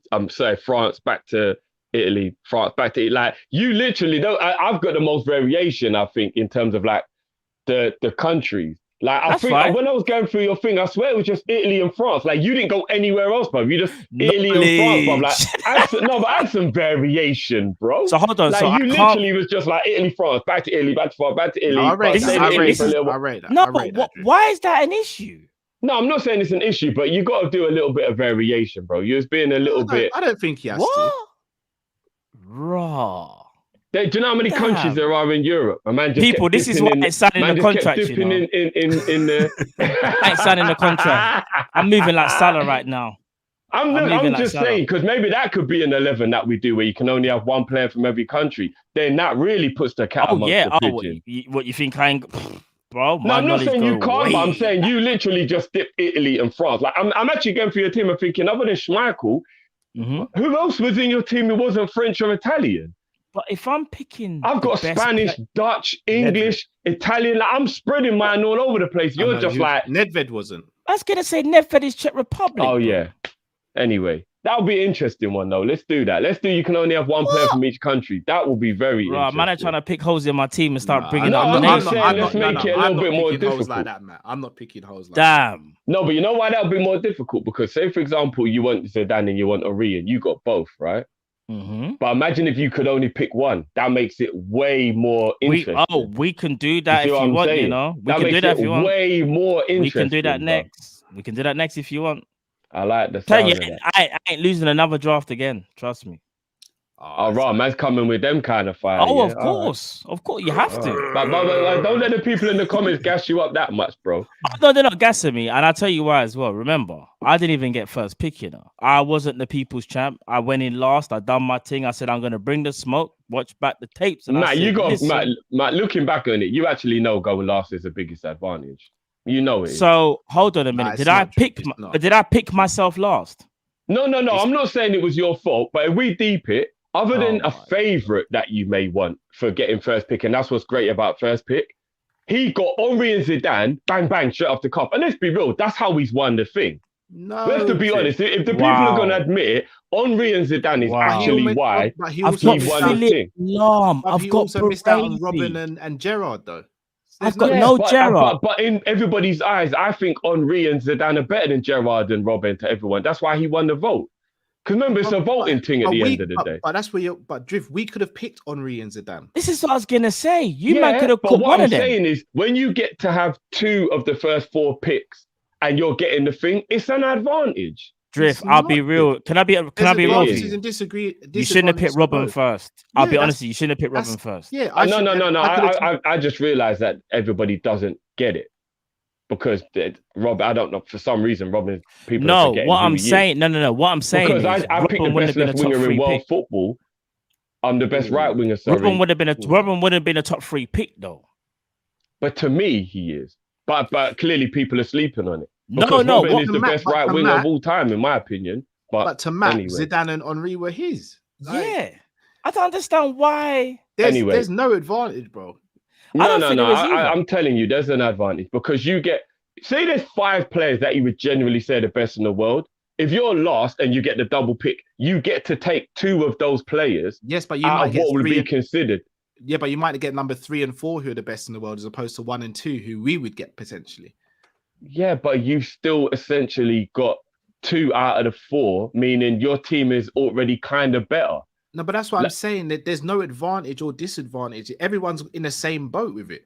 Listen, it depends which way you look at it. Because by the time I had to wait by the time I was having my second pick, for example, 4 of the best players in the world had already gone, so to speak, if you get what I mean. That's how it goes. But that's how so what I'm saying is, so where's the advantage, essentially, though? You got to say, it depends which way you look at it. When we did the Liverpool draft, it depends which way you look at it. When we did the Liverpool draft, you got first pick and you picked Gerrard, bro. After that, it was done. But people still said that I never won the draft.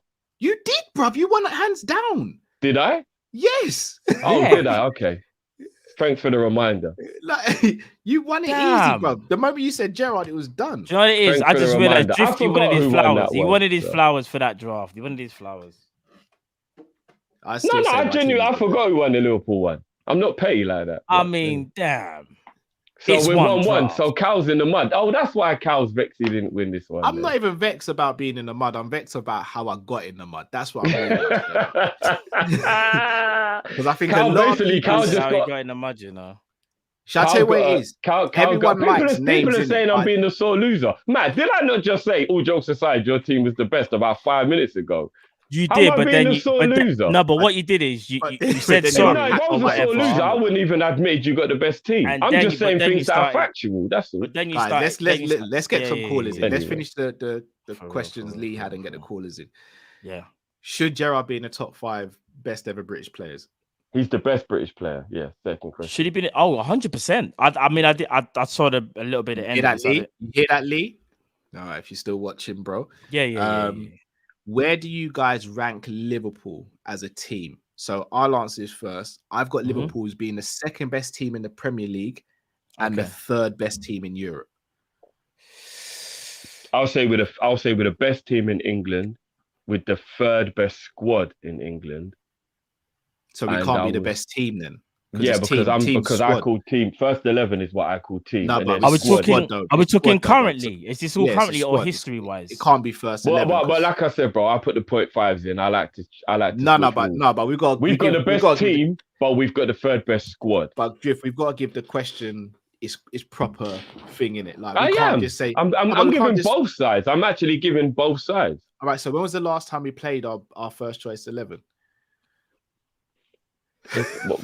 What relevance does that have, bro? Because we ain't seen them long enough. So If even you on put paper, FIFA on right now, you're No, just but gonna Drift, pick the that's players because FIFA. they're there, right? no, that's Okay. FIFA Drift. No, because I'm saying if we've got a perceived best 11, but we ain't seen them play, for all we know, bruv, they could be terrible together, bruv. Not saying No, I think they would. but the reason why I'm saying is what I'm saying is because I think we're being conditioned again with the whole squad thing because the squad is how you win the league. So we're That's not how you talking win about both who's going to win trophies. the trophies and all that. We're just talking about who's got the best team. And I'm not going to lie, until all of this squad stuff started coming up with like the recency where I was always getting injured and all that, for me, if someone said who's got the best team, it's the 11 players that go out on the pitch if everybody's fit and you got your best team playing. It's the squad, bruv. The squad is the Nah, reason why we didn't win. But that means 18, that Barcelona 19. have never had the best team ever then, Cal. Because you see that team that Pep was winning everything with, their squad was fucking terrible. They only had about 13 players, and then after that, they're actually kind of in No, trouble. they had a bit more depth than that, you know. Did Right, they so- really though, Matt? No, but Did they yeah, really? but Not- Drift, not- but Drift, not- here's where the arguments they killed, really? bruv. Here's where the arguments killed Probably. Drift. They won everything. No, but the point is because everybody stayed fit, Cal, because I used to use them on pro, and their squad was terrible. Their first 11 was out of this world. Their Drift, squad they was won not everything. good. They won everything, so there's no argument Because they anymore. kept them fit, Cal, which is what my point is. So I'm saying the best team is the first 11. Best squad is a different conversation. Drift, It's a if we different kept our- conversation. Drift, The if we kept our- Galacticos, no one gave a shit who was on the bench, Cal. Drift, if we kept When they our said the first 11 Galacticos, fit, they never said, oh, but their bench is great. It was Zidane, Figo, Drift. Ronaldo. Nobody gave a shit who was on their Drift, bench, if we bro. kept our first 11 fit, then we wouldn't be having this conversation. Yeah, Barcelona because reality and winning the league are different to just, who's got the best team? Who do you think's But the best team? Barcelona's reality was that their man did stay fit and they won everything, bruv. Listen, all right, fair enough. I personally think it's about who's the best 11 for team, and then But squad it is a can't be, bruv, different because thing. how often does a team field their best 11 in the season? Well, then, if that's how we're going, then that means that like Leicester might even be better than us. Then, if we're gonna do squad for team. But I'm saying, like, I'm just saying, there might actually be teams in the league that have got a better squad than us. If this is what we But want it's to not do. just squad; it's about accomplishments and where you are in the league and all that as well, Drift. Like it's not just a case of Fucking just hell, how many variables are there? Jesus. all the variables in Sorry. football. What bruv. Like, was the actual question? Because the yeah, question what was is it? where are Liverpool ranked in football as a team? As a team. Lee didn't say first 11 or Right said now as as a a team, yeah. I Yeah. say, all right. So in world football, or so I say Europe, I would say as a team, we're probably like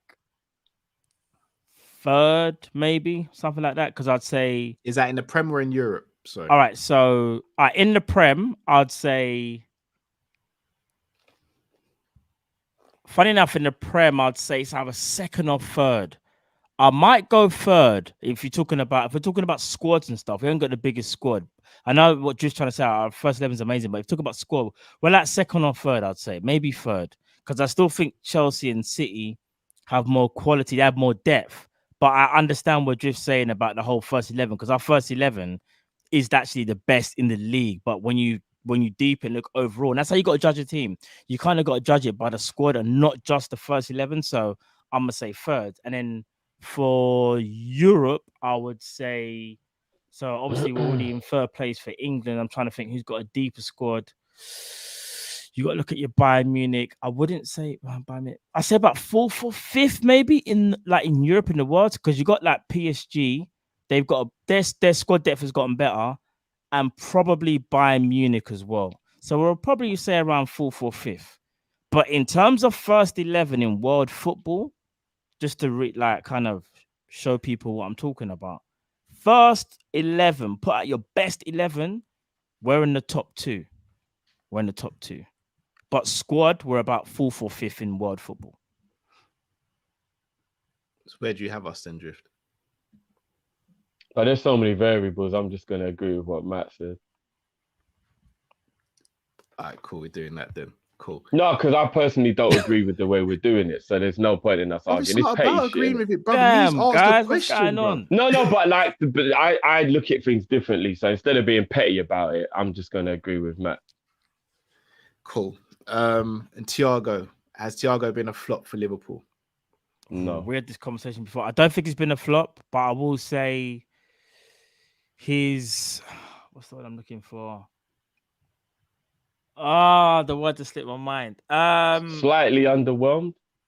Nah, not under. What's I said something on Robbie's thing. Hasn't hit the heights that we expected. Basically, yeah, but just because he hasn't, that doesn't mean to say that he's been a flop, though. That's the expectation. So his expectation was he was going to come in and just basically dictate every single game, theoretically kind of thing, where because he's a baller like that, and he hasn't due to injuries and whatnot. And I think obviously last season was an anomaly, him getting a bad injury. So I would just say he hasn't hit expectation. He's done well, but there's still more to come from him. So therefore, I wouldn't say he's a flop. For me, a flop is someone like, I'm trying to think. As things stand right. Can I quickly ask a question? Has Partey been a flop for Arsenal, would you say? I think he has, personally. Why is it different for Thiago? Because if Thiago has, then he has. I'll tell you why. Partey came in as their new Vieira. All I kept on hearing was Vieira. Big up AFTV, big up Robbie. We know we love you. But, bro, these men were doing promos for man. And not only that, his expectation was he was going to come in and solidify the midfield. I think if you think about what he's done, he's hardly done anything. At least we've seen, especially towards the end of last season, we saw a lot of Thiago. Remember we were talking about the double pivot thing and him and Fabinho. You saw the true Thiago then. I've only really seen a bit of Partey this season, and I thought, yeah, you're looking a lot better. But if I had to base your first season, I would say you flopped. Whereas Thiago, I would say you passed, but you haven't been amazing. You passed, though. You haven't been amazing. And I wouldn't call you a flop either. And to add one more name to that list, Nicolas Pepe is a Premier League flop as things stand. That's undisputed. Bro, 70 mil, you're supposed to be part of a front three and help them, maybe grab top four or maybe even challenge for a title, maybe. I'll leave it there. The difference for me between the two is that Partey has been injured the way Naby has, which is where you can't really blame anyone else, and it's just unfortunate, but you can't blame anyone else. Whereas both of Thiago's big injuries were an impact from a bad tackle. That means somebody took him out. So you can't really judge somebody for being taken out. Like his knee injury that had him out too recently and the knee injury that had him out last season, he was fouled. Bad. The Richarlison one was just a joke. If you get injured from being fouled, I don't think it's fair to judge. But if you just keep pulling hamstrings because your body's weak, that's on you. Do you get what I mean of the difference? and Partey just keeps on getting injured like Naby does, which is why Naby's a flop. Because even though he has been injured, it's unfair to judge him. The injuries are all his. It's just he keeps breaking down. Like you can't blame anyone else for that. When it comes to Thiago, for me, I don't think he's been a flop, but he's definitely on the borderline at the moment, in my opinion. And I think if it was at any other club, we'd be saying the same thing. Like, for example, Matt, what you said about Partey and the expectation. When Thiago came in, we all said we're signing the world's best centre midfielder, and we expect him to take our midfield to a whole new level. No, you're right. So he's on borderline right now. Like, it can either go one or two ways. I think the only difference is it was harder to take our midfielder to another level because of how good we were. Whereas Arsenal's midfield was crap, and if you can't make an impact in that midfield, regardless though, Drift, he was still meant to be that guy, bro. Let's be honest, bro. We ain't been excited about a signing like Thiago.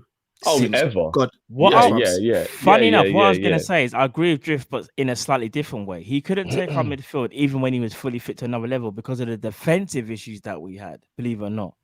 So there's a lot of circumstances. So like the base has to be. Use an argument for Partey as well. No, maybe no. Do you know what? Because I will. This is why we'll give Partey Arsenal credit. Was just crap though. We had problems. When it's hard.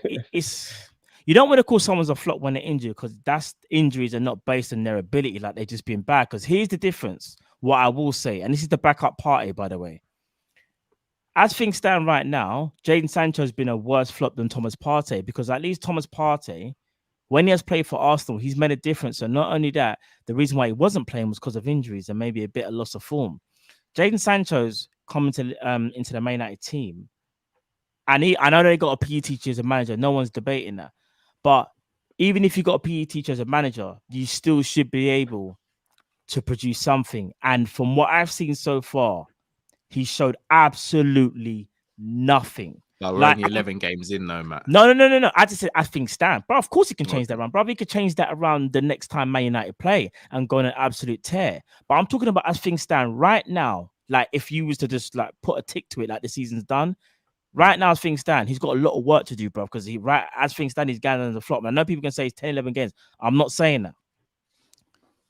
But as things stand, we can't not talk about him if we're going to talk about flops and you know what I mean. Because he was a high profile signing that they've been waiting to get for the last 2 years.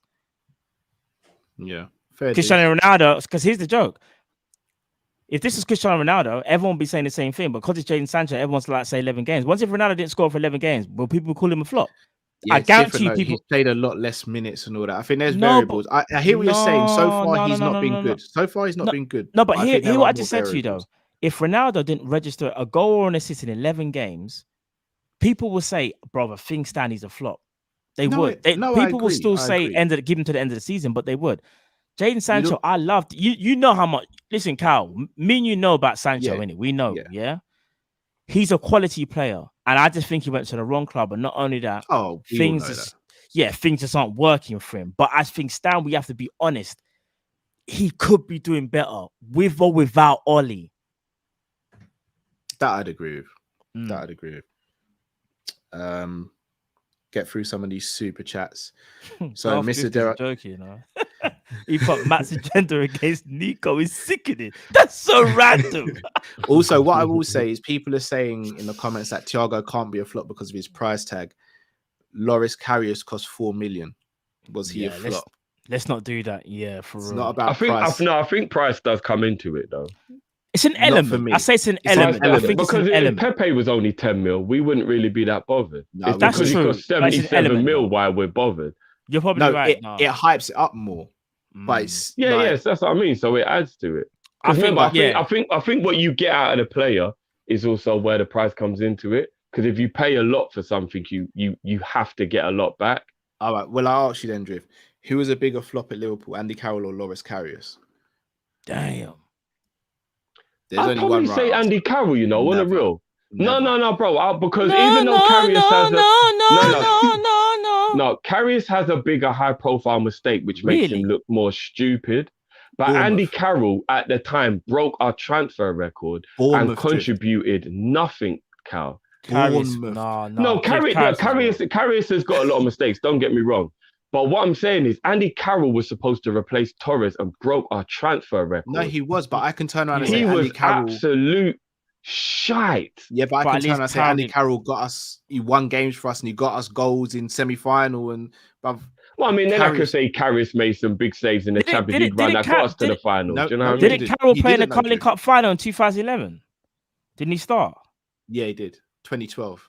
2012, sorry. Did he? Yeah. I can't remember what he did. Start, Did he? yeah, he started. did he do didn't anything? much Did- in that. He didn't do much. He scored in the FA Cup final. I'm not gonna lie. All I remember was Carroll was that he was as hench. He had a ponytail and he could smack a ball every now and again. Yeah, I scored- think, he I scored the think it's semi-final closer in the than you final think FA it is. Cup. I don't think it's think- closer than you think it is, bro, because at 35 mil, Torres replacement, Carroll didn't even leave a smidgen on the I'll Liverpool never forget the record. night. Yeah, Not that I even a called Drift. smidgen. No, I you're called right, man Drift, but at the and same told him time, about the plans. Karius at 4 mil has left a bag of history for all the wrong reasons, though. Yeah, but then that means he's just made more of a high-profile mistake. It Does that wasn't make him a just bigger one. flop? Yes, bruv, because he was meant to come in and revolutionize how we played from the back, bruv. Remember in his first game, man was at the halfway line when we were taking corners and all that. I remember, you know. Bruv, he was But I meant to don't be. really think he came with that much pressure. What, bruv? He was voted Karius, do you second think best. he came with that much Like, pressure? bro, Carrot, do you know why as well? He came in, if I'm not mistaken, I think he was voted either second best goalie in Germany or something. Yeah. Yeah, he was. So like, yeah. of the hype, we all thought we was getting the guy. Like, you know, like No, when we but I got don't Pepe. think. No, we didn't get carried away with it, man. We weren't like, Yes, we like, were. no, We were the comparing Liverpool him to fan De base Gea. wasn't going No, on that no, big no, of no, a no, deal bro. I'm gonna about be it. honest. Comparing When him we to De signed Gea, bro. Karius, I'll be real. I was gassed.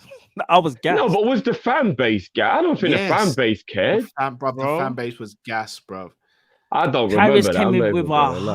high profile at that because he had an It was amazing wild, season. bruv. It was But man wild. was you look at some of his I stuff that don't was done. remember. Fair enough. I don't really remember Karius being that Man, people like, caring about glorious. Karius. I just remember thinking, all right, cool. Like this guy looks all right still. I don't remember everyone going mad like we signed a great player, but fair enough. Mr. Darcy Drift says Jamrock thinks he's smart, bruv. He's not added the loan fees and the sell-on clauses, and Klopp came in October 15-16. Only Gurich counts. I don't have the spreadsheet. What I will say to that though is Klopp did have the 16-17 beginning of that season. He had that window. Gurich was his first signing officially, and so is Kolka, but I don't think Jamrock's trying to be smart. I think he's just putting information across, but I'm not going to speak for the two of you. That you guys can sort out in the comment section. That still. must have been earlier on. I have no idea what's Yeah, going it on. was. It was. Early Troy thing. M. All right, cool. Troy M says Cal had the best midfield and fullbacks, but I actually rated Drift's team higher than most people in the chat. Fair dues. Fair play, man. Rahil says Thiago being a flop is a narrative / lie. Mad at the match against Everton away, Chelsea away, Arsenal away, West Ham away, West Brom away. Best midfield in the last 15 games last season with injured team got snapped halfway through this. Well, first game context. Good shout. Exactly. That is perfect. Yeah, That is the perfect way to put it. Context. We got Agreed. top 4 because of Thiago's form. We Let's came not in get third, twisted. I for can't real. believe people are sleeping on that. Yeah, and do you want to know what as well? And this is for I won't say let me not even say that. What I will say is this though. I still think people outside of Liverpool don't really know Thiago because I'm not gonna say who said it, but someone said they like, don't, Matt. They don't. You don't and look you know on the stat pad for you know Thiago. I was gonna say because you know what someone said they were like, oh, but where's the goals and where's the assists? And I was like, if that's the first thing you ask me and you're talking about Thiago, that means you don't really watch him. Yeah, You don't watch him. Yeah. That means that you don't really Do you know know who what I mean? Thiago is. That's like someone With all saying, due respect to that person, man. Mhm. I don't even know who the person is, so I'm not even trying to be shady to whoever it is.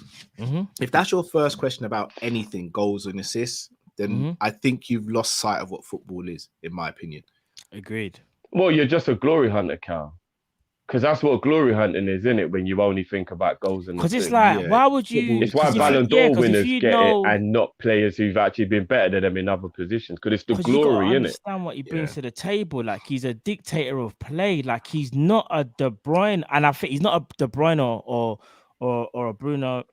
It makes Or you Bruno wonder what Fernandes. people would have said about Zidane and Iniesta and Xavi if they were playing in Oh, today's bro! game. Imagine, 'Cause I'd be imagine, pulling my hair out every week. imagine. But I don't even. Zidane's stats are actually pretty terrible. Zidane's stats aren't the greatest in terms of If you goals. actually go and look at his, and this is what I'm saying, I think we've got a bit carried away with pressing and gang, loads of modern day things. I think in the modern day stats game, in general. Zidane would have been chastised like Ozil was. Do you remember how Ozil used to just always get chastised for like, he doesn't do enough? Zidane played a very similar type of way to Ozil. But he could do that because all the other teams played like that. But I will say this though, Drift, though. Yeah. It was a different time. Levels above Ozil, but I know what you mean in terms of talent-wise he was. But what I mean is in terms of that nonchalant. What you think Zidane was running around and pressing and oh please, Zidane don't even know what the word press is unless you say press play, bro. Do you get what I'm saying? But he was just elegant and he was a spectacular baller. But even Figo players like them, man, they were all pressing and ganging and all that stuff. Like. Batistuta, what you think? Them man were like, yeah, Batistuta just got to press from the front. Like, it's different times, isn't it? Troy M says, Drift is right. It's all about ability. The draft is meant to answer. If you created a team and played against other teams, who would win? That's about ability, cohesion, and tactics, not legacy. Thank you. So just ability.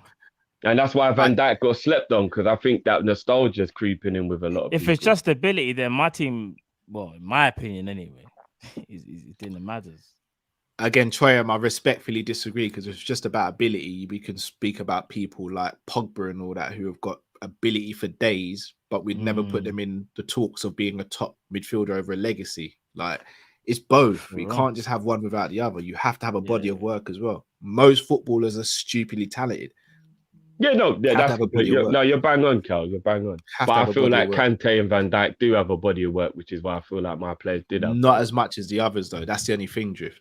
Yeah, because the legacy. I don't know, Kante's legacy is probably bigger than most of the people in you lot's teams, if I'm being completely honest. Kante, what he's won, is got a good legacy, not his long. Not in my midfield. Not in my midfield. Doesn't even. I'm just saying. Maybe yours is the only one, Matt. Xavi. No, that's what I'm saying. Maybe yours is the only one because I'm thinking.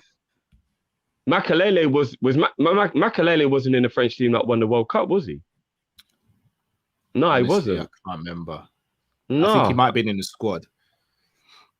Was he? I don't think he was. I don't think he was. You know, I'd have to double check that. I can't. Well, all right. So what I mean is, Kante was actually instrumental to a Champions League, a World Cup, and 2 Premier Leagues. That's legacy. That is serious legacy. No, it is. It is. Rahil says Vieira and Xavi double pivot is mad. I can't lie. Rahil also says Stevie was the best English player because he was elite in every footballing attribute, i.e., passing, shooting, tackling, heading, dribbling, skills, dictating play, box to box, big game goals, versatility, everything. Rahil, give yourself a round of applause, please. A-Spec says, where do you man rate Seedorf? Was he in any of your lists?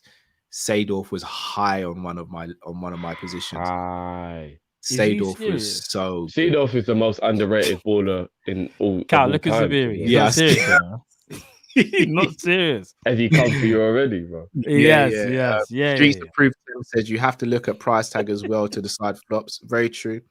Jamrock says Thiago needs more dynamic midfielders around him. Honestly, facts. That is true.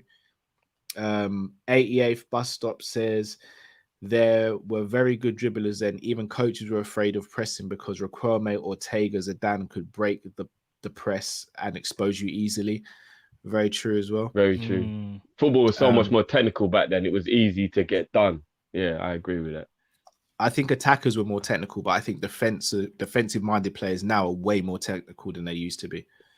Yeah, and that's why they're not as good. That's why they're not as good at defending, though, because like you kind of have to lose a skill to gain a skill. It's very rare. It also makes it harder for the attackers because they probably get the ball less than they would have got back in the day as well, and in less advanced positions as well. Yeah. Troy M says, but the older players are always going to have bigger legacies because we romanticize the past way more than we appreciate the present. Agreed. That's a good shout still. Agreed. You know you got to So- bring in next, Carl. You have to. So Yeah, let's do my team in 15 years and see if everyone changes their brother. But here's the thing: in 15 years' time, now all jokes aside, Drift. In 15 years' time, bro, we could be sitting there saying, "Yeah, that team Drift's got is smoking, like it's done." Yeah, no, Because we could be facts. sitting there, probably in 15 years' time, we could be sitting there legitimately saying, flipping Trent is the best right back of all time. Of We all could be time. saying Virgil's the Kante best. is the best of all time, and we could say Virgil's the best of all time. Yeah. So you've got 3 goats in your team straight away. So it could be. Yeah, facts. But I'm gonna time mark this stamp. Let's But come back in 15 but hold on, years. but Drift on the flip side, on the flip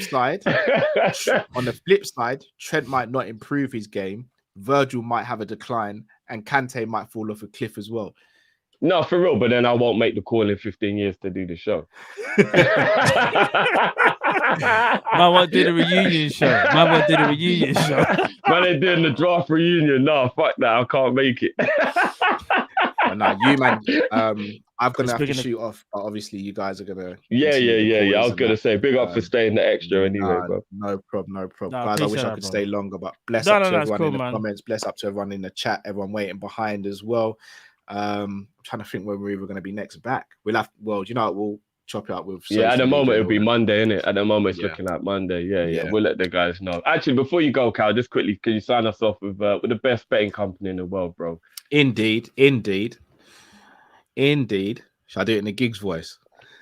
You might have to. Do you know how many times Cal's nearly broke into gigs already? Even when you lot was talking just a minute ago, Cal just went, "Nah, Matt, I don't even know you know." I was just like, "Raw, boy, Cal." All right, let's do it. Basically, man, yeah, I'm hearing the bear man talking about, yeah, I'm gonna sign up with this betting company. I'm gonna sign up with that betting company. It's all wash, fam. Yeah, listen to this. Yeah, not only can you bet on certain things, yeah, but you also get to give back to charity. Now, obviously, that's big for me, innit? I'm a legacy man. I'm a leg man, but I'm also a legacy man as well. Yeah, so make sure you give back to charity. Checking, yeah, FansBet, yeah, they give you an array of enhanced odds, as well as a range of special bets. Yeah, so last week they were running that competition where you could win 50k for free, fam. 50 bugs, 50 bags. You see, if I'm getting 50 from the trap and all, you know, I'm never going to talk about the trap and all that next topic, but check it, yeah. See if you sign up with FansBet and that, yeah. Obviously, you man have to gamble responsibly and all that. Make sure you sign up and you know you visit the various websites. But we support the Marina Dog Leash Foundation and that, and that's obviously big to us, yeah. And FansBet are the reason that make that happen. So make sure you man click the link in the description. Now let me have to tell you, man, again. Click the link in the description and sign up to FansBet. Yeah, check them out because certain other betting companies out there are talking a hell of reason because they got fancy Twitter and all that. They think they can pass off dead odds, but look, FansBet are the one, they're doing the thing. So you know, link up and that. Big up FansBet. People, enough love. Oh, Carl, you're goated for that. You're goated. Yeah, that's go. Enough love, You're people. going. But yeah, we'll catch up, people. Take Yeah, care. man. Love, Definitely, man. Big bro. up, man. Love, Cool. bro. Boy, Jith, have you got a time or something? I don't know, but you know what? We'll keep it. I'll keep an eye on the timer. We'll keep it swift. I'll let you know because we've got to get through. The Cool, people have been cool, very cool. patient in the back. Let's run through this. They real have. quick. All right, let's bring on the next person. Yo, What's going on, Zib- bro? What? yo, Hold on. yo. Don't waste my time, man. My time is limited, so let me go through it real quick. You see the Kall-In show, yeah? The Kall-In show is like Liverpool last season going to Everton. And you and that snake guy there, Liverpool Lee, came from Arsenal. Yo, in 4 months, he's going to be Chelsea Lee. Trust me. Y'all, man, did some Richarlison and Pickford on the show, man. The show is running smooth. Matt, yo, I know you didn't sign a contract yet, man. You can't just show up whenever, man. Like, you got to have some sort of, like, punctuation and, you know what I'm saying, punctuality and decency, man. Like, we're running on people's time here, man. You know what I'm saying? You pull out the visuals, you know what I'm saying? This is what I'm saying. I put Best out the draft visuals. team. Yeah, best draft I team. thought I was But back. you can't do whatever you want, big man. You gotta like respect the show. It's the Kall-In show. You and Liverpool here with the monkey wrench, man, like Everton, I'm telling you. So my question is, which one of you guys is Richarlison and which one of you guys is Pickford? And then the last thing is, did you guys see the PSG women's team thing where the midfielder, I think, y'all see it? I know it's all allegedly, but tell me that vibe isn't on some cow to drifty on the drafting. And what happened to Cal? I know he left. I'm mad he left because, that brother needs some healing, man. He's never violent. And he chose violence. What's going on, man? So, I'm not going to take up your time because I'm going to respect the show, unlike certain men. You know what I'm saying? But we move. Matt, your team was dope, though, but we move. Bro. You know what I'm saying? We move. Hey, man, that's the baby in the building. Blessed up, bro. Big up. Hey, love my bro. Nah, love, man. Easy, big bro. up. Hey, you know what? Yeah, let's rip off the band-aid just real quick because I don't want to talk about it for too long. Yeah, the PSG thing. Yeah. I'm not even gonna lie. Yeah, that was bad, man. Yeah. To actually get your teammates set up is bad, man. Just win back your place, man. And obviously, it is all alleged, so get it innocent until proven guilty. I don't know too much about but the information is very sketchy. She was the only one attacked in the car. It was her legs that they hit. Like, it's very sketchy. That was bad, man. That was very bad, man. That's some next level thing. You actually need to get done for that if it is, bro. That's real bad, man. Just win your place back on the pitch, man. For real. That's what football's about at the end of the day, innit? It's about... Yeah, no, when I heard about it, I was like, you know what? Damn, man, it's tough. It's a tough one. You know what I mean? But that's assault and battery. Yo, doing that, man. That's not a joke. That's rough. It's not a joke. That's no joke. That is assault. Yeah. And no, you're right. Yeah, that's peak. That's peak, man. So there's a part of me that hopes it ain't true because I don't want to know somebody's that bad mind in this world, bruv. You know, it's just that's like, what I was gonna say.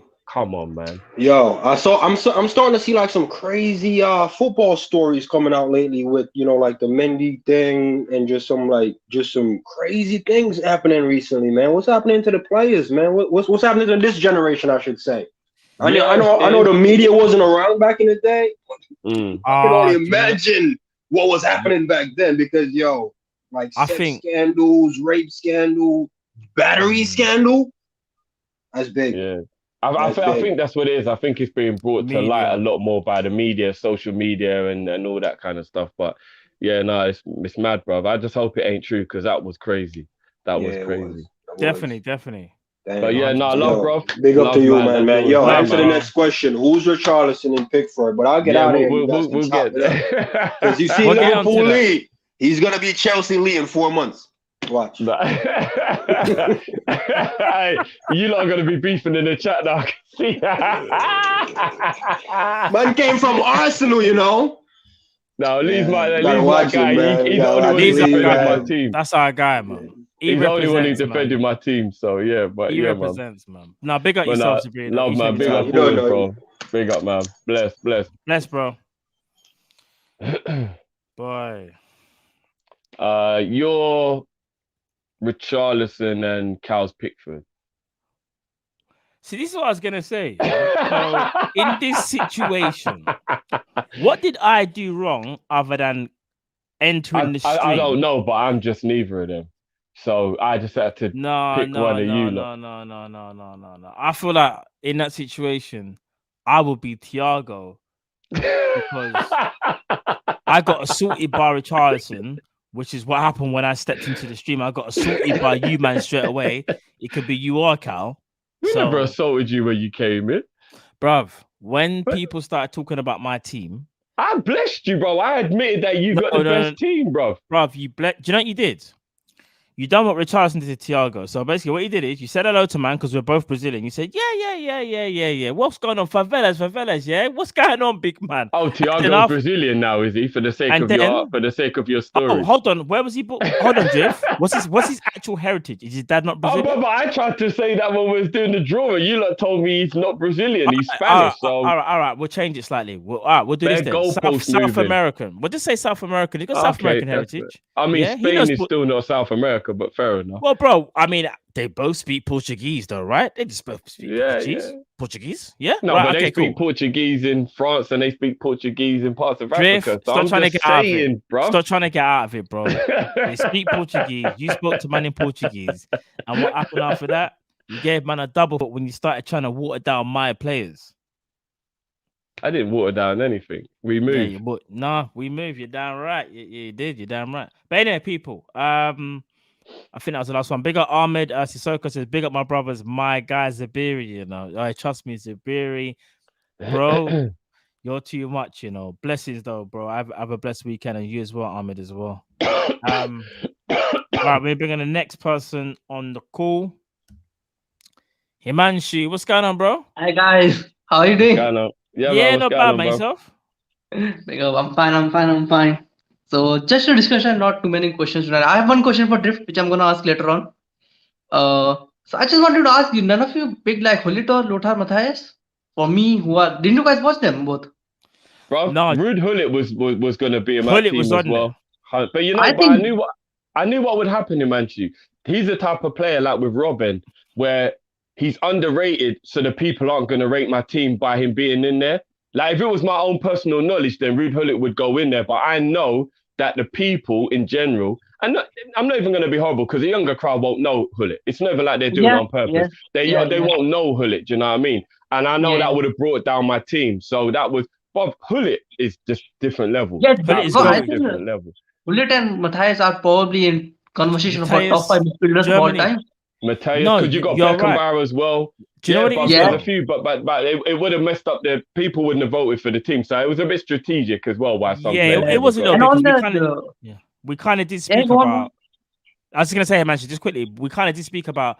So we saw these players, but we didn't see through their whole legacy. So like, I didn't watch. Do you know what I mean? And that's why we kind of didn't want to do the whole.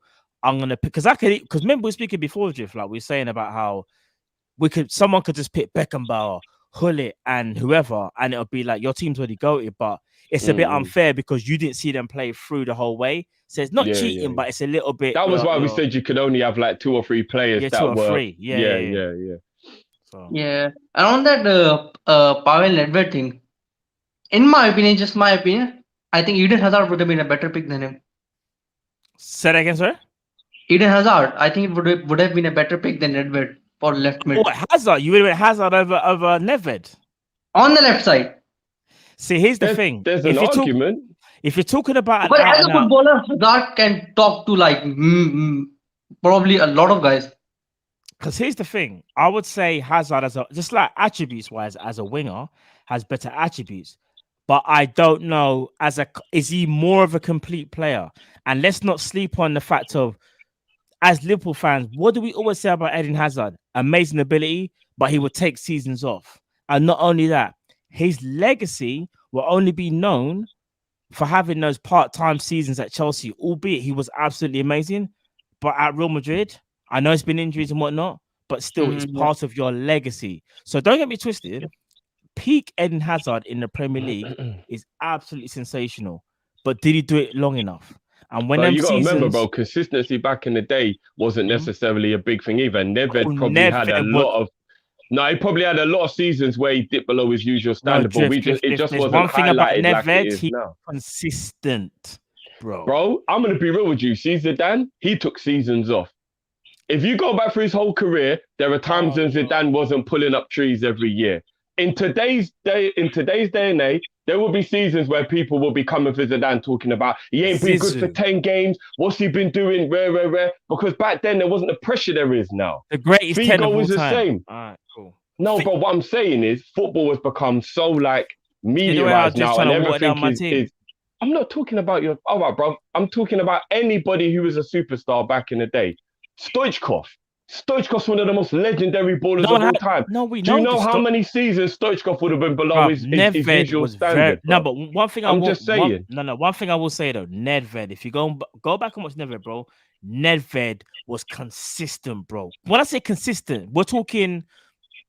You see how Javier Zanetti was consistent for Inter Milan at right back. Nedved was the same for Juve. No one was as consistent as bro. Zanetti, Zanetti, what I'm saying is consistency with them. When you think of certain players, the first thing I think of with Nedved was consistency as much as his ability, you know. Nedved done it week in, week out, bro. But you're forgetting about the fact that was it Lazio before he went to Juventus? It was Lazio, right? I think it was Lazio, yeah. At Lazio, there was a lot of people that were saying it was actually a very stupid move to replace Zidane with Nedved and doubted it would even work. So a lot of people are going off the part of the legacy that Nedved has from the Juventus days. What about the part when because remember, he was, 28 when he went Juve? He's actually quite old, right? No. The majority of his career is before the legacy I think he left. 27 Nedved, I think, 26, All I'm saying is, before he went to Juve, people were doubting it was even a good move. But then he proved them wrong. So I'm saying there were parts of Nedved's career where he wasn't even rated that high. So all I'm saying is, it's a lot easier to look at things now in hindsight. At the time, now come on, man, you got to remember, at the time, I remember everyone thought, Nedved to replace Zidane. What a dumb move. No, but I didn't even think that because I knew, because here's the thing. When I saw that move, Zidane was a 10 and Nedved, for me, bro, I never saw Nedved as a 10. And what's so mad is, like, I will keep preaching, watch the takes, bro. I'm telling you, Nedved left midfield for Juve. 4-4-2/4-4-1-1. Yeah, but that's not anyway. When it was a Trezeguet Del Piero. We'll talk about it afterwards, bro. Yeah. My last question for Drifty is: you said you are Iniesta over Zidane. Yeah. Why? Because in my opinion, it's just a personal preference thing. Yeah. To be fair, football's always personal preference, isn't it, bro? Like, I think that's the beautiful thing about that's football. all. Do you know what I mean? Yeah, like some things are a fact, like who got top goal scorer last year. That's a fact because it happened. But a lot of it is personal preference. So for me, I just think Iniesta was just a slightly better all-round player than Zidane for what he offered Barcelona compared to what Zidane offered Real Madrid and Juventus. If you say Zidane, I got no problem with it. But for me, I'm just slightly going Iniesta over Zidane. I think Iniesta was just different. Yeah, bro, he was different. There's no doubt about that. So, guys, that's it from me. I'll see you next week. Big up as always, man. See you next week, bro. Take care, big up, man. Big up. Bro. I do get a lot of people look at me sideways when I say Iniesta over Zidane, but there's a few people who know where I'm coming from. So that was a personal preference quality thing. And to be fair, it's hard to split them. But I just think if you're talking about, I don't know, maybe moments. I think Zidane. I don't know, like Zidane. As great as Iniesta was, and don't get twisted, you know I'm a massive Iniesta fan. I think Zidane has their moments where you just go, wow. But I don't let those moments fool me, and that's what I'm saying. Because if I go season to season, I feel like Iniesta's output is more than Zidane's. But that's because Iniesta played in a better team than Zidane. Zidane played in the Galacticos, bro. This is what I was gonna say. So because he played in the Galacticos, does that mean to say that he was? But the Galacticos, everyone knew was just a mesh of players that were the greatest in their position and were told to play. That's irrelevant to the actual talent on the pitch, though, right? No, of course, because if we're talking about talent, you can't talk to Zidane, bro. You actually can't. Oh no, I think Iniesta can talk to Zidane for talent as well. But Iniesta's just the naughtiest footballer. This is personal preference. Can I say something? Personal preference, bro. You see the goal that Zidane scored in the Champions League final? I knew that was going to be. That's always everyone's go-to for why Zidane is their goat. Shall I tell you why, though? Because when you're supposed to be the best in your position, you know, splitting the 2 best 10s or the 3 best 10s in the world is so hard to do. But I'm just genuinely trying to think. Out of all the 10s, so you've got your Bergkamps, your Zidanes, your Iniestas. I would say like most people's top 3s of all time for 10s. I can't see anyone else scoring that goal other than Zidane, you know. I'm being maybe, but in fact, no, tell a lie. Oh no, there are players who could have done that, mate. Yeah, I was gonna say Bergkamp could have done that. But I don't know if but what I'm saying is Gareth Bale could have done that, Gerrard could have done that. There are other players that could have done that. No, of course there's players that can do that, bro. But we're talking about in a final pressure cooker, like this is a Champions League final. Oh no, I think all those players could have done it in the final. And remember, this is weak. This is weak foot. This ain't strong foot, you know. This is weak foot. Remember, Zidane used to train with his left. Zidane was kind of ambidextrous, so I know it was his weak foot, but he didn't necessarily have. No. This is why we'll go deep in on Zidane. Zidane wasn't ambidextrous. Zidane said he used to train his left foot every day. There was times in training where he was. I know he wasn't actually ambidextrous, but this is what I'm saying. Was ambidextrous, by the way. Nedved could have scored that. Never could have, maybe, but again, could never have had the technique. But what I'm trying to say is, when you're trying to split the best of the best, But we can't just give that one moment that is why Zidane is the best, though.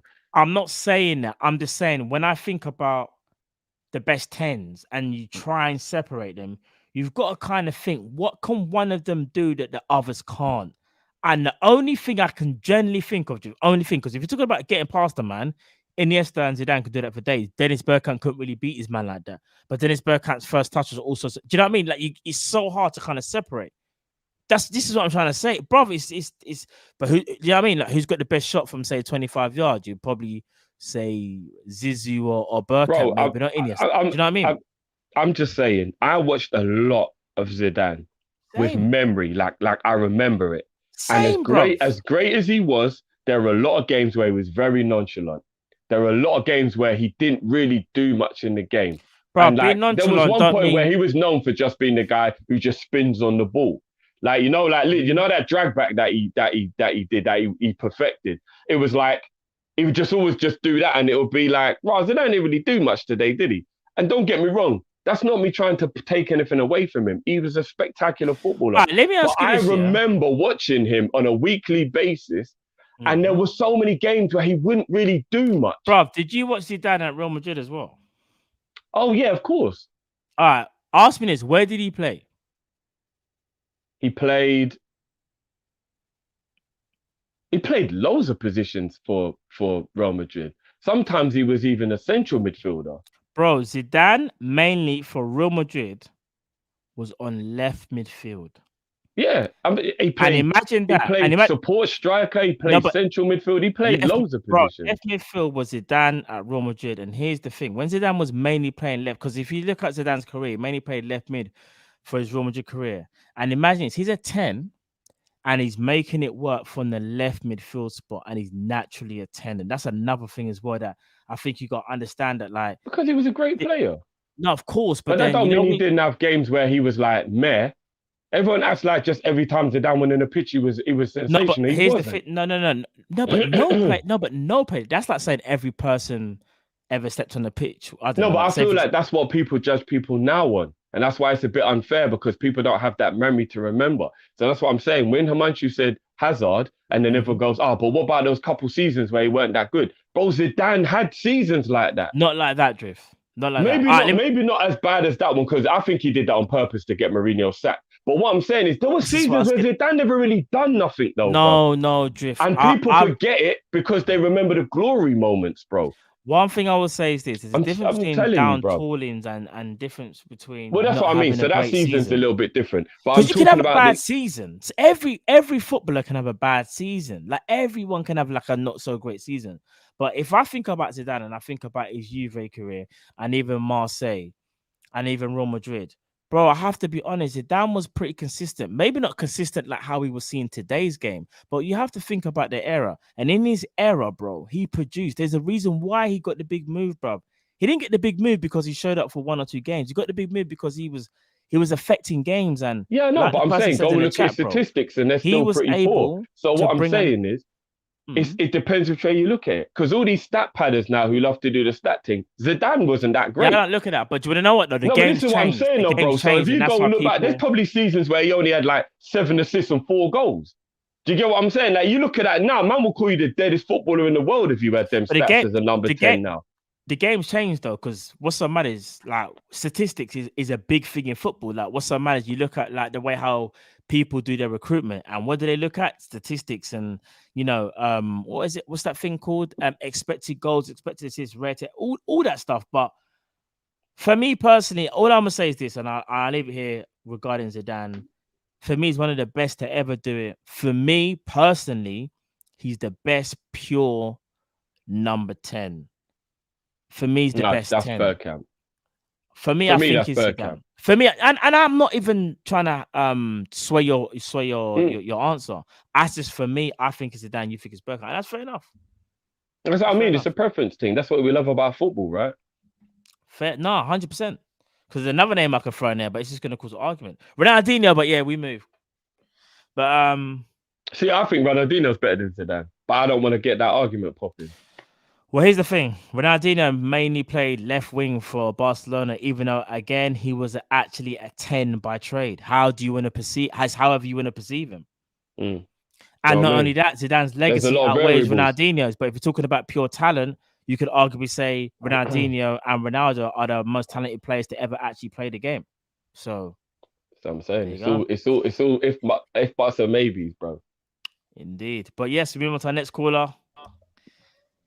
Dean, what's going on, bro? You might have to turn down your volume, bro, a little Yeah, bit so you can hear the echoing. Is it okay? Is the echo still there? No, it's still there, bro. Still there, bro. Okay, let me check now. If you're watching it on a device or anything like that, like on a TV or something, you might want to mute that. I don't know if you are, but Nah. okay, I can hear. No All echo right. now, right? No, we can still hear ourselves. Still bro. hear you, yeah. There's an echo. Anyway, no, Doug, ask your question and then we'll answer it when you come out, and then the echo will be gone. Yeah. Anyway. Yeah, I think it's done now. Yeah, go ahead, bro. Okay, yeah, go ahead, bro. Yeah. Yeah. So how's it, guys? I mean, it's been a while, man. It's been since last week, right? Yeah, it's been a man. minute, bro. How you been? You been alright? Yeah, I've been alright. Yeah. So the first thing before I ask my questions, I wanted to touch on Thiago. I think a lot of people just expect certain players to play the certain way. You know what I mean? Thiago is not the guy who's gonna give you assists or goals. Look at how he's been the key to even Bayern's success for the past 10 years. For the 10 years that he played at Bayern, he was playing week in, week out. Thiago is like a metronome. You know, it's like he's the one who makes things happen. He's the one who connects the defenders, Mm. And the strikers. So he doesn't need to assist, he doesn't need to score the goal, but he makes things happen. He plays unreal passes. I mean, this guy should actually watch even this season, last season when he played for us.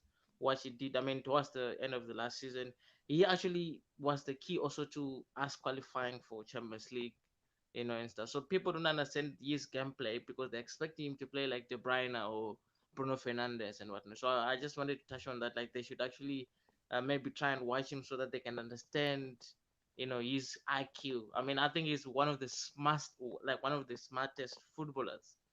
I mean, at the moment, to be honest, I've never even in the I Agreed. can arguably in the Premier League in terms of his vision and the way he plays the ball. So my question now is right. So you see, when it comes to like football, we usually say coaches, right? Like we see coaches like managing or managers managing teams like Aston Villa, Brighton, and whatnot, right? What makes a great coach? Is it the finances they have, or do you think actually if we take any manager from any club and then we say now you are managing Man City with all the money that Man City has, do you think they can actually do as exactly as what Guardiola is actually doing, like winning all the trophies, or it's Guardiola who knows how to do things, it's his tactics and everything? Because me personally, I think it's the money. If you take Guardiola, if you give Guardiola Aston Villa or any other team that doesn't spend money as Man City, I will tell you, you might get relegated. Because look, he even struggles with Man City with all the resources that he's got. He still struggles to actually play like consistently. He gets beaten. So, what really makes a great manager? Is it the finances, or or the team? I don't know if how I can put it. And I get what So, you mean. yeah, exactly. So, and my last question. Do you think this season we have what it takes? Personally, do you Mm. think we have what it takes to win any, whether Carabao Cup or whatever, regardless of the squad, just in general in terms of our consistency and our gameplay and whatnot, right? So if we don't, who are you going to blame? Are you going to blame the defenders, the defending, or are you going to blame the club or our finishing? Which one at the end of the season? Which one are you going to use as a scapegoat? The defending, club, or our strikers? And those are my two questions, guys. Cheers. No, fair, No, I man. We appreciate chopped that that, up. Dean. We Love, chopped my that up bro. now, bro. We chopped that up now, man. Sure. Big up as always, bro. Sure. Big Bless, up. bro. Take care, man. All right, let's get getting the players out of the way. One, who would be to blame? I don't know if I would blame anybody if we don't win the league, but I'm definitely worried about the way the midfield aren't protecting the defense at the moment. I think that would be the thing I'm the most worried about. And we got a lot of midfield injuries, which we were worried that we would have. I don't think we played the same midfield 2 or 3 games in a row, even. Yeah, I think so. So I agree with you when it comes to like the categories of defense, midfield, and attack. The one that I'm worried about and the one I can see myself looking back on will be midfield, like what you said, because injuries, the combinations aren't right. I think it's so mad. From this 17-18/18-19, we were always stacked in midfield. And we always used to say that's our strongest department. But you know how things change so quickly in terms of how time moves on, people getting older, people maybe not showing the potential that they had.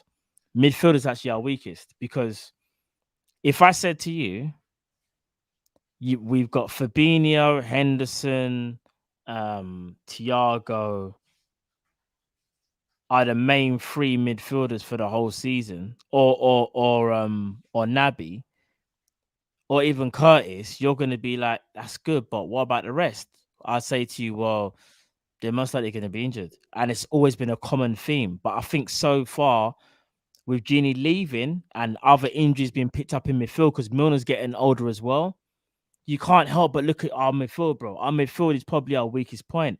And like I pointed out in the show the other day, Genie Wijnaldum is such a massive miss that people hopefully saw what I was talking about when I'm trying to explain. Like, he's another one. He won't get assists and goals like how some other midfielders were. But you see tactically what he brought to us from a defensive point of view and even an attacking point of view. That them things there are like gold dust, bro. They are literally gold dust, because having a man like Genie, Dutch footballer, like tactically on another level, will just read things. And I know people will say the midfield maybe been told different instructions, maybe the handbrake's been taken off, but Gini Wijnaldum still knows the game of football from the back of his hand. And it all comes from the school of Dutch footballing, like from Johan Cruyff and them, man. Them man know tactically you have to be aware at all times, no matter what you're doing. So when Klopp's saying take off the handbrake, even maybe last season, Gini Wijnaldum was still saying, yeah, that's cool, I'll do that. But at the same time, I still got to be aware. And look what he showed. Here's the thing, Drift.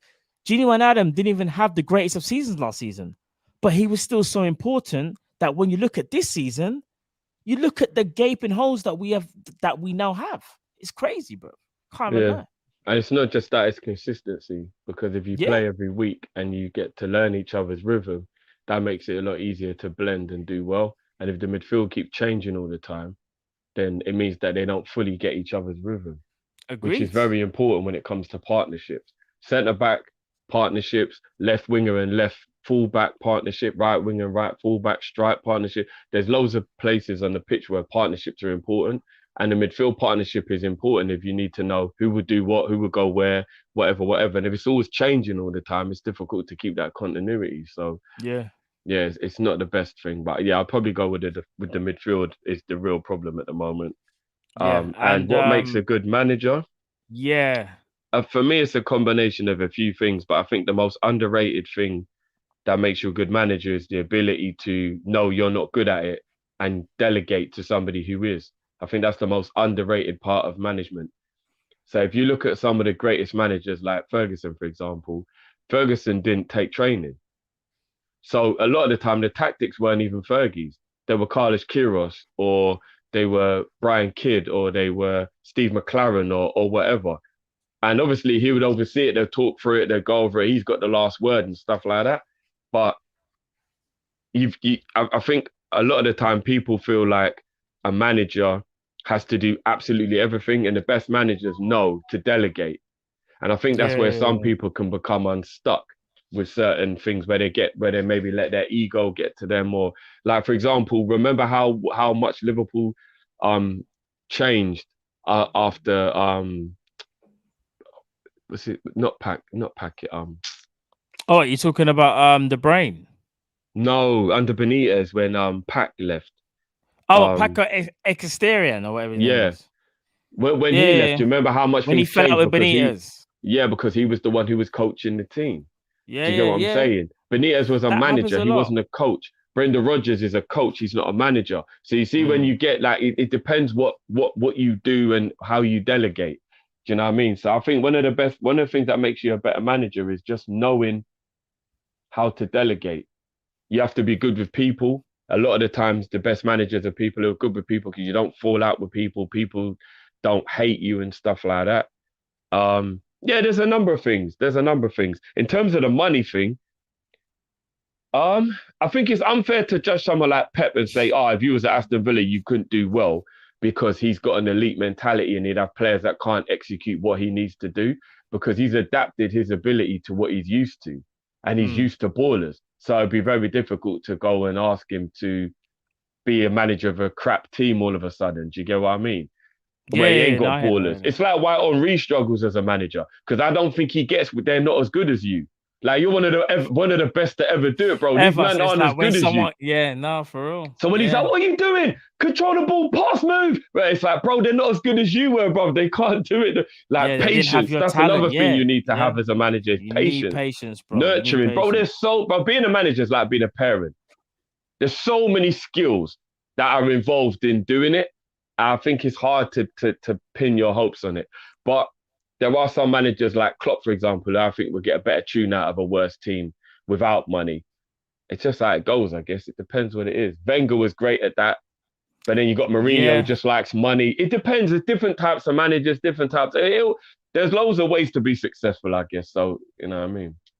No, I agree with that still. Zabiri says, is it ironic Visual Matt wasn't putting the visuals till Genie left? Could have been a good agent, but he wanted Naby to try and kind of bad my Zabiri, like, why? So basically, you knew all of that information when Genie was there, but you had a Naby agenda to get him in the first 11. Wow, I mean, damn. I'm not gonna lie, Zabiri, that's cold, Matt, though.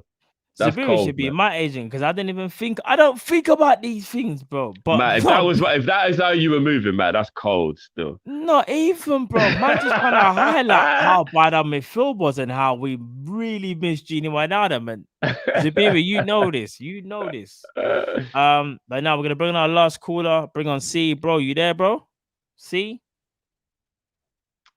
Oh my a good sleep there. Oh yeah, no, I knew it was Conway. That was Conway. When I saw C, I was like, huh? No, because I know that Conway. But sometimes when Conway's just struggling to get into the stream, man just puts the C there and then jumps in. I think after about the fifth debate, I had a little lie down and just listened in with my earphones on. So, it was good, man. I was having a nap in the basement, you know. I was listening. How's Taki doing down there, bro? Is he all right? Oh, he's all right, mate. He's all right. But no, I won't hold you up, guys. The battery's low on the phone now, but it was that's cool, bro. I'll be quick because you said I was on all night. Just a quick question I wanted to ask is I've ran out all my questions for the last year on Kopish, but I thought of one today. So who is both your favourites of like Liverpool's rivals who maybe at the time you didn't like, but as a player you maybe realise now past or present they're actually like unbelievable or like we're great? An example is probably Rooney. Like you hated Rooney, but when you actually look back, see the criticism he gets now, I think he actually isn't remembered as he should be remembered better. But that's like an example of that. Just that one, mate. And just quickly, what's your thoughts on? Because we never touched on Howe yesterday. Just how do you think Howe will get on? And I don't know why people aren't talking about that. This is maybe a good management because if they do get relegated, it really isn't as big a deal, I think, as people are making out. Because I think when you've got someone like Howe, you can get promoted quite easily. But at Emery, he's not going to stick in the Championship. So, like, you're just on that. And I've got to add, Kante for me 100% is bypass Makelele. They're both probably the same level. Maybe Kante can cover more ground, but Kante is like, don't have to wait 15 years. Like he's literally the common denominator. He's won 2 Premier Leagues, a Champions League, a Europa League, a World Cup. Like I think nostalgia, we big up Makelele more. Even if you say they're both the exact same ability, he's been far more successful. Literally, he's covered more ground. Like people literally call it it's the Kante role now, and I think we need to start normalising it. But fair enough to Cal. But I think it's the Kante role now. I'm loving the 100%. people jumping in and just throwing the little bits onto my. But I love it. I love I it. don't think Conrad. it's a debate though, because just look at what he's done. Like, see if like a De Bruyne had won that much, you never hear like that would be in every paper. Because it's Kante, it's like for what he does, he is that for me. And if they're both the exact same players, he's got to have a better legacy because he's won far more and been more successful. He got like 5 man of the matches to win the Champions. He got 5 man of the matches in the knockout stage. That's unbelievable. But that's my argument, bro. I feel like it even though should be normalised. Makelele was sensational. We But know that it's he nostalgia. I think we think it's even if they're the exact same ability, he's been more successful. But I get it. Sorry, guys, I'll let you go. No, bro, just before you go, before your battery dies, sell Robbo. That was the chat earlier on, bro. Nah, do you know what people want me to jump on it? Right, Scotland just qualified for the playoffs. Playoffs, and Robbo was really good tonight. You know what? Give Shimigas a few games if you want. The Scotsman's going to come back in, and we'll see what's what after a couple of games rest. But he even looks fresher tonight, to be honest. So all good. But I had to get your take on that because everyone wants me to bite, and I'm not going to bite on it. I know you would. Conrad, before you go, last thing. In your opinion, I don't know if you saw. Well, now you did see him. Who's a better player for you, Kante or Patrick Vieira?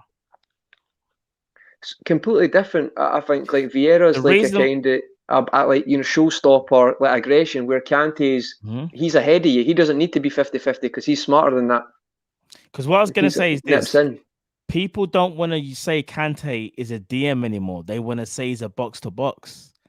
And no, for me, defensive. He's a defensive midfielder. You might not say DM, but he's defensive. Like it's like okay. Now Ajavi's not a defensive midfielder. Do you know what I mean? That's what I mean. I agree because there's some people that are saying like, "Now Kante's box to box." It's like, no, he's a defensive midfielder, but what he's added to what a defensive midfielder can do. That's what I think the argument is. And I was saying it to someone the other day, and I was like, "Nah, bro, like Kante's a defensive midfielder," and the person was like, "Nah, he's box to box, bro. He can run with the ball." I'm like, "Yeah, he can run with the ball, but Kante's not gonna play like an eye of the needle pass like he does." No, because box to box is like your attacking end product has to be much better. So like he is what he is, but he's the best at that. He covers the ground. He's amazing. But like 30 seconds, guys. The phone's about to run out. But I would say this: Zidane is the best, right? But I have to say, see Iniesta. There's more than one way to skin a cat, and I think Iniesta is a prime example of that. Win and goal in the European final, a World Cup. European Champions League winner against Chelsea, Stamford Bridge. Like you don't always have to be glitz and glamour to be effective, and I think Iniesta is like the prime example of that. So I hear what Drifty's saying in that. So listen, guys, take care and see you soon. Big up, yeah, man. Take care, bro. Blessings, man. Big up. Bless up, bro. All right, big up Conrad each and every time. All right, he comes on good points. So the first question, what's the first question? First question was hold on, my mind's gone blank now. Yeah, it was me realizing Kante is better than Vieira and Makelele. Hold on. What the? No, hold on a minute. What? No. People in the chat. This is why Cal writes it down. It's because we got. I was listening in to the whole Kante thing and I got carried away. No, hold on. My brain is. Hold on. It will come back to me. Hold on. He was talking about. Hold on. I hate this, man. Conrad, you know we love you, bro, but I'm not gonna lie, I'm mad tired. People in the chat will remember. Oh yeah, rival player that you hated and you love. Of course, that's what I was gonna say. Yeah. All right. For me, if I'm being genuinely honest, when I was growing up, there was one player in particular. I won't say growing up, but probably say Henry. When it comes to direct rivals, I knew Henry was good. But I used to kind of like, not dumb it down, but be like, oh, we got Michael Owen, like, man had Fowler, and you know what I mean? Like, you try and play it down a bit, but I can't even front. Like, I used to be petrified when Henry used to play against Liverpool. Like, I used to be petrified. And no, but did you hate him? Because I hated him. Asking who you hated. No. Here's the thing: I hated Henry. I hated him in terms of what he used to do to us. But if you're talking about like pure hate, like I just hate him, man, like I can't stand him. I'll probably say it was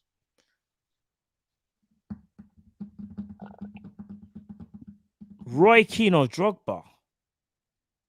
Because Man United for me, I used to hate some of their players like with a passion. Like when people used to say Roy Keane, I'd be like, "We got Steven Gerrard. We got Steven Gerrard. Like what are you talking about?"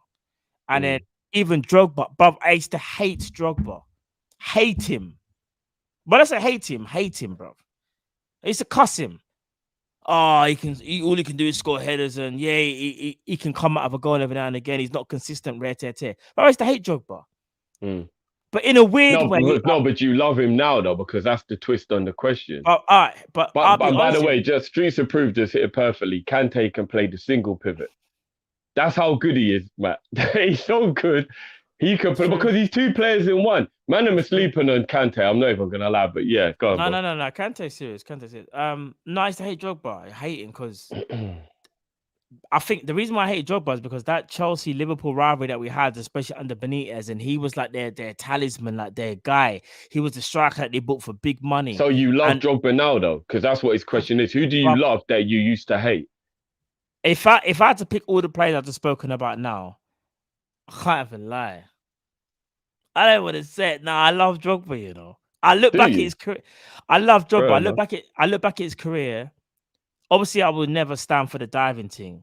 But when I say to you, this man used to take it upon himself to bully any centre-back. Bro, this brother went to war for your team, you know.